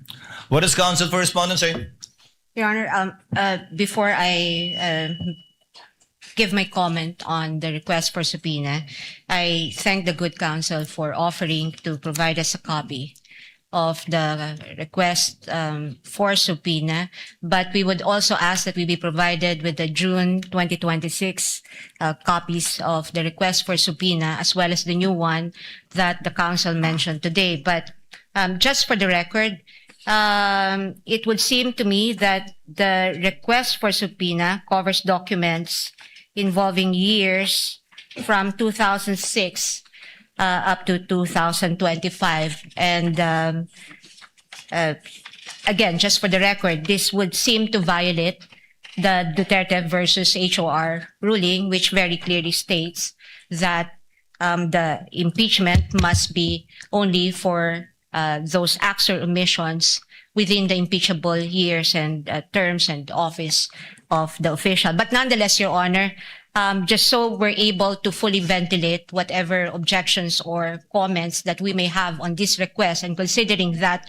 for today and in the disclosure made by the prosecution, they will begin with Article 4, and all these documents seem to pertain to Article 2, then we will ask for 10 days to file our comment on this request for subpoena, Your Honor.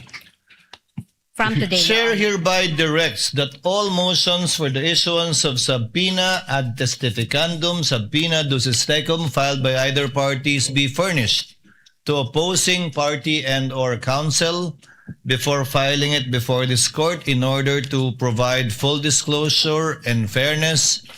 But instead of 5 days, counsel, Chair is giving both parties 5 days to submit their respective memoranda and or position insofar as it is concerned. We will afford the parties time to argue their position before the court so that the senator judges can hear your position in addition to your extended written memoranda insofar as this crucial issue of issuance of a subpoena ducis tecum ad testificandum on certain bank records and AMLC records, which the chair will schedule, giving ample notice to the parties in due time.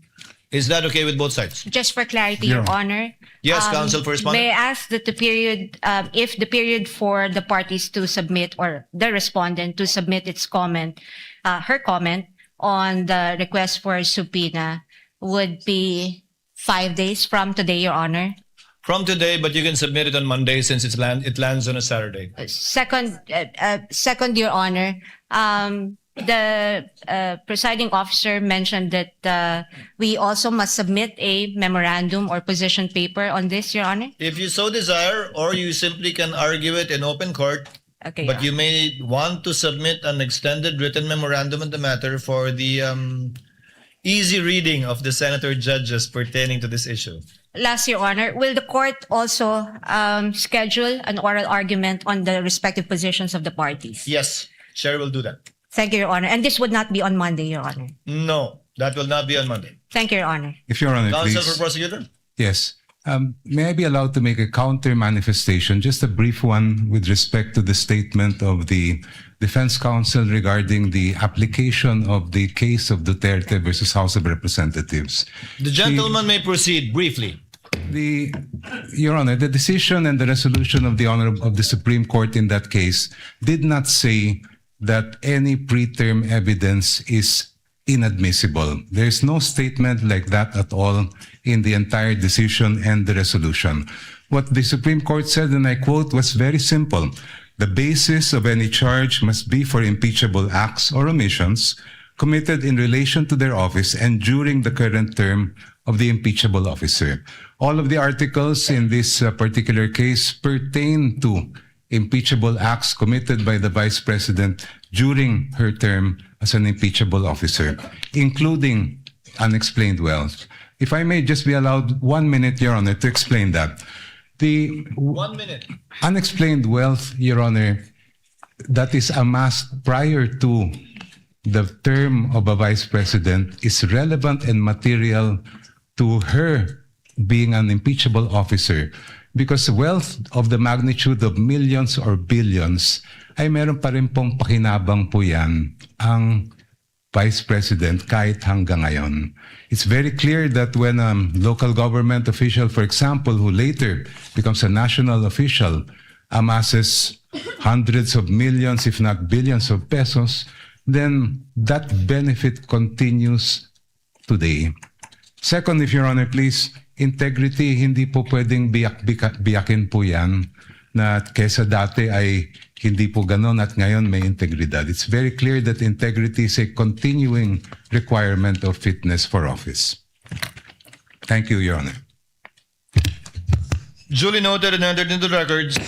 May I As a- respond? Just very briefly, Your Honor. Counsel I won't take Correspondent. much time of the impeachment court. As a rejoinder to the statements and manifestation of Representative Jovna, briefly. Thank you, Your Madam, Honor. You may proceed. I think the good counsel has already stated precisely the reason for our position. We maintain our belief that the Duterte versus HOR ruling precludes any of these trawling incursion, again, on private records of so many individuals and so many entities when nothing in the articles of impeachment point to any specific allegations as to the relevancy of all these documents, Your Honor. But nonetheless, we will include all our position and as well as our objections on the request made today with respect to these documents. And what it would seem to the defense would be another 2.0 version of a fishing expedition. May I also, Your Honor, just to clarify also the period given to us to comment on the request for subpoena, may we ask that the 5-day period run from our receipt of the copies of the documents, Your Honor. We will make sure that the counsel correspondent will get that today. Thank you, Your Honor.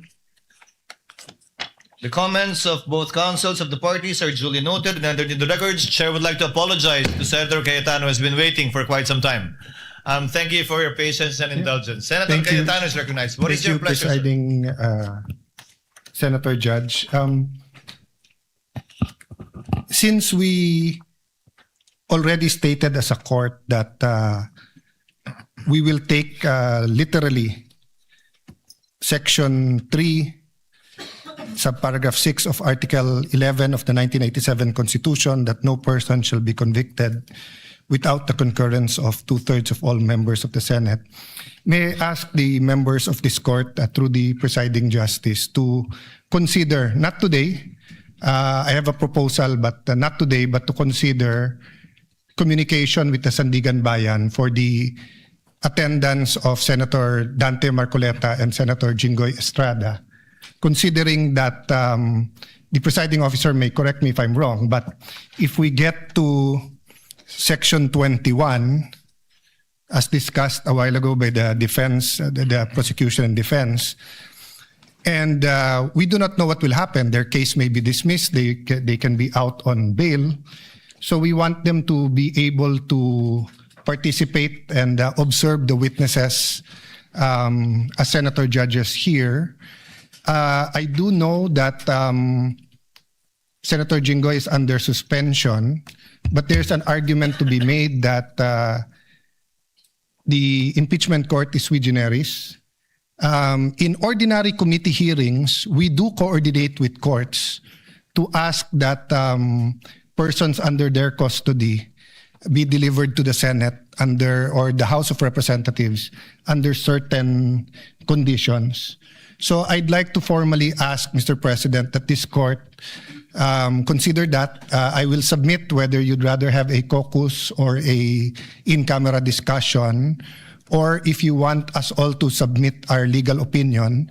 I wouldn't also mind the prosecution and defense weighing in, but considering that if they do not attend and they are here, sorry, Mr. President, considering that if they do not attend at all and cannot vote, their vote will be equal to a acquittal.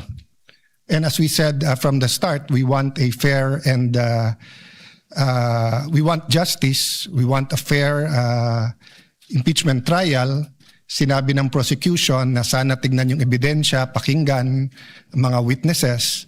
So kahit gawin to ni Senator Marcoleta at kahit gawin to ni Senator Jinggoy, and of course this is my personal opinion that may politika sa pagpapakulong sa kanila. That's my personal view. allowing them to attend here might add to the integrity of the proceeding and actually make things easier when the time comes to render a verdict.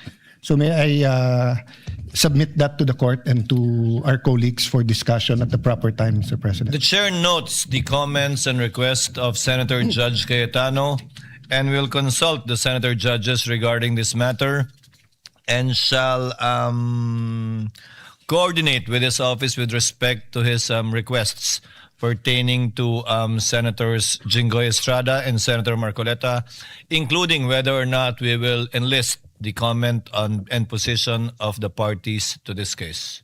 So ordered. Senator Tulfo? What is the pleasure of Senator Judge Tulfo? Rafi? Mr. Presiding Officer, as far as I'm concerned, I would allow siguro mag-monitor yung mga si Senator Jinggoy, Senator Marcoleta. They will be allowed na kahit man lang yung sa TV monitor. Para sa akin, I do agree with what Senator Alan Peter Cayetano was suggesting. Thank you, Mr. Presiding Officer. The point of Senator Judge Rafi Tulfo is well taken by the chair. Any others? If there are none, Presiding Officer would now like to deal with an administrative matter before we adjourn for this afternoon. On the matter of providing public access to case records, yes, Senator Judge Marcos, what is your pleasure, ma'am? Yes, Presiding Officer, may I request an update? As I recall, during the pretrial conference, there was disagreement on how to go about the markings on the various documents, and among the thousands of pages that we have received in evidence for the trial, it apparently was resolved that the counsels would place their initials on the evidence. Is that correct? Is that still what stands today?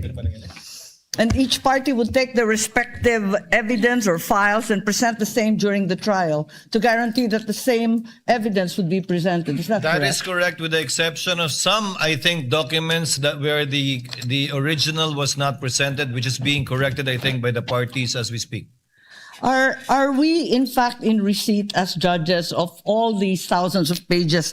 Dahil ako, simple lang hinahanap ko yung affidavit of investigation, yung dalawang NBI na unang testigo na sana haharap ngayon, nakita ko sa libu-libong pahina na sinabmit, mali-mali ang pagka-annex ng AOI. Hindi ko talaga mahanap. Tapos, ang sabi doon, Annex G. Pero nung kinalkal ko yung Annex G, hindi naman affidavit yun, kundi disbursement voucher or something like that. Kaya hindi ko alam kung nag-provide ba talaga ang clerk ng Senate ng records as marked during pre-trial at kung pinal na talaga ito at pag-aaralan natin. At this point in time, Your Honor, documentary evidence as of yet has not been formally offered and therefore has not been turned over to the court. Neither is it as of yet been identified by a witness to authenticate the same and to be allowed admission into the records of this court. That time will come once the prosecution presents their witness and identifies the piece of evidence. That will be the proper time, perhaps, that the good Senator Judge can ask for a copy, because the lady might want to ask questions of the witness should that time come for the witness to testify as to the document marked previously erroneously or rightfully by either party.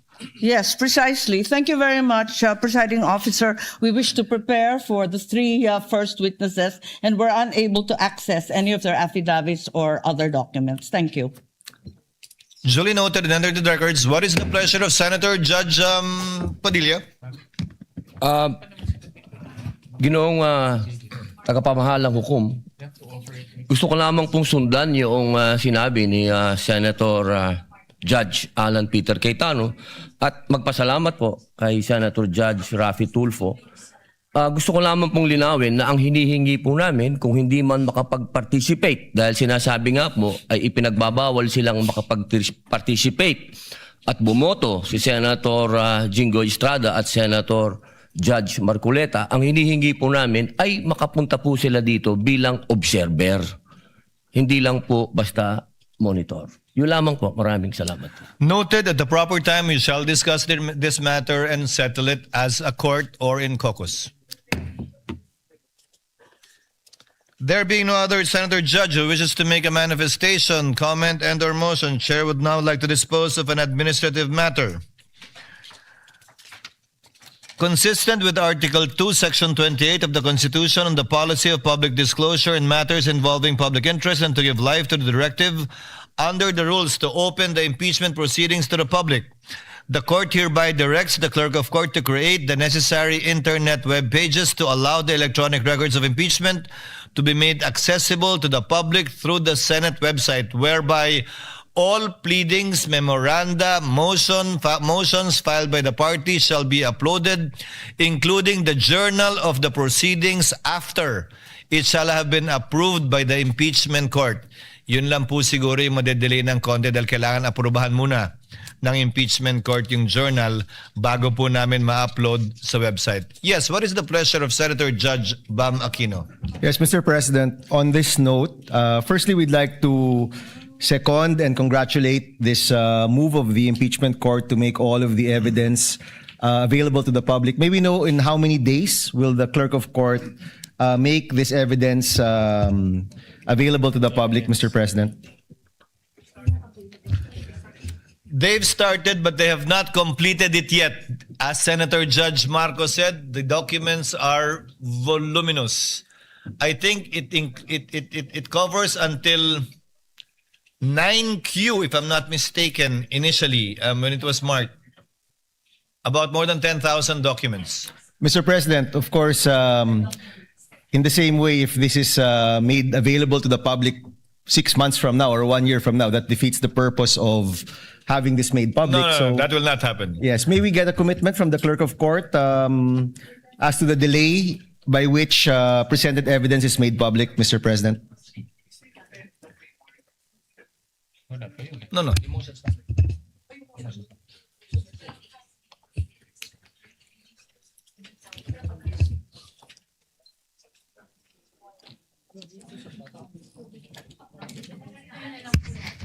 Let me clarify, Your Honor. I believe the articles of impeachment as well as its annexes have been uploaded. The answer as well as its annexes have been uploaded. And most of the exhibits that were marked, not all, are annexes of either the impeachment complaint and or the answer. Can the chair give you an update before the week is over as to a realistic timetable to upload in real time already? Again, except for the journal, which we need to approve. So we cannot upload the Wednesday transcript or journal until we meet again on Monday and approve the journal of Wednesday. So that would be the only delay, if at all, in uploading it. That should be the only delay. So if I take it correctly, Mr. President, the clerk of court will endeavor to upload all of the presented evidence in real time at the soonest possible time, except for the journal, which needs approval of the body. That is correct, Your Honor. Thank you, Mr. President. Senator Judge Cayetano Alan. Presiding Senator Judge, just a clarification. No? So no problem with complete transparency with any public records. But when we talk about evidence, precisely that's why we want a fair trial, due process. There's a process wherein the prosecution shall present evidence, then they will offer it. And then if there's a question as to the relevance or if it is prohibited, for example, if a evidence presented is a fruit of the poisonous tree, will we upload that? We haven't decided yet here whether we will accept it as evidence or not. So let me tell you first which ones personally I don't have a problem with. Don't have a problem with the public records in general being completely transparent. I have no problem with senator judges given time to review everything, and I assume we're all trained to consider only the evidence that is later on admitted, offered and admitted. So my problem is that, for example, no, if someone offers now, between now and the trial, wiretapped recordings, do we upload that when we have not made a ruling yet on that? So I just want to be clarified on that. The chair will clarify. As the chair said earlier, only the pleadings, motions, and memoranda filed by the parties, and insofar as the exhibits marked are concerned, only those attached as annexes to either the articles of impeachment and or the answer to the impeachment complaint. Insofar as documentary evidence is concerned, it will only be admitted, and if at all admitted by the court, and published once formal offer has been made. Until such time, we will not publish any documentary evidence even after being identified by a witness, because it is the formal offer that will determine its admission by the court after the Same party thing, rests. just to clarify, same with if we do issue a subpoena, duces tecum. The subject matter of the subpoena will not be published, but the motion for the issuance of a subpoena Thank you. will. Thank you for that clarification. Thank you, Your Honor. Senator Judge Erwin Tulfo is recognized. What is your pleasure, sir? Thank you, Mr. President. Thank you, Mr. Presiding Officer. Just want to be clarified. I need a clarification, Mr. Presiding Officer, with regards to this anti-money laundering council documents or pieces of evidence that will be submitted here.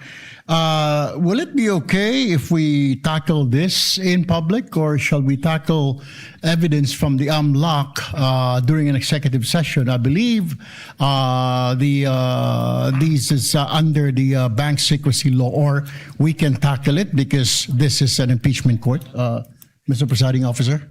What we will debate upon, if at all, on the scheduled date to be set by the chair is a debate on whether or not to issue the subpoena duces tecum ad testificandum in relation to AMLC records, not the actual records yet. Once it is granted by the court and is issued, it will have to be presented by the parties. We cannot tackle and discuss it in executive session, because anything and everything discussed in executive session cannot be revealed into the public and used by this court. Secondly, it can only be, if at all, revealed by a unanimous vote or consent by all the senator judges, which effectively hog ties that piece of evidence if we discuss and talk about it only in executive session. Whether or not it is to be made public, whether or not it can be legally obtained, will be decided by this court after hearing the oral arguments of the parties. Thank you for that clarification, Mr. Presiding Officer. What is the pleasure of Senator Judge Villanueva? Yes, Mr. President. Considering that we have been tackling and asking of pieces of evidence, I think there's a lot of questions with regard to the mahiwagang BIR box, Mr. President. Yung clarification lang po, where is it now, and when are we going to transfer it to the Bureau of Internal Revenue? It is with the clerk of court in the office of the Secretary General as instructed by the chair. It should be sent back to the BIR by tomorrow morning in the condition that it was received, meaning sealed. The same. Thank you, Sir President. Any other manifestations or motions on the part of the senator judges? Senator Judge Ontiveros is recognized. What is your pleasure, ma'am? Salamat po, Mr. Presiding Officer. Just to make a brief statement in support of the ruling recently proclaimed by the Presiding Officer on executive sessions. Thank you, if I may, Noted. Mr. Presiding And Officer. records. And just to add a little bit of that, Lady, may Mr. proceed. Presiding Officer, thank you.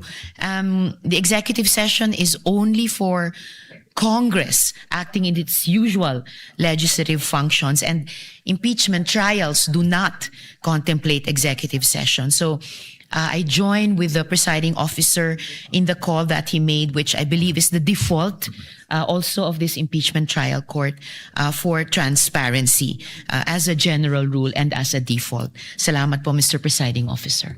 Thank you, Senator Judge Ontiveros. Before the court adjourns, Chair directs the Clerk of Court to kindly make sure that the subpoena for the two NBI agents will be issued this afternoon and duly received, and entrusts it to the Counsel for Prosecutors to make sure of the attendance of their two witnesses tomorrow. Likewise, the Chair reminds the Clerk of Court to furnish, right after we adjourn, Counsel for Respondents with a copy of the requests for the issuance of subpoena thus far submitted and filed with the Office of the Clerk of Court. So ordered. There being no other business to discuss, the trial is hereby adjourned until 2 p.m. of Tuesday, tomorrow, July 7, 2026.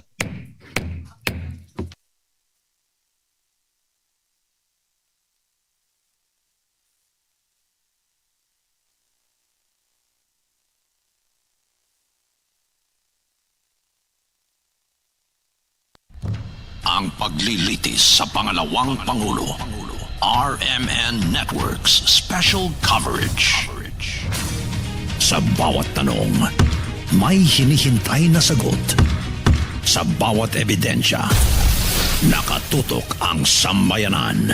Ngayong sinusulat ang panibagong yugto ng kasaysayan, samahan ang RMN Networks sa espesyal na coverage ng impeachment trial sa Senado. Ang paglilitis sa pangalawang Pangulo.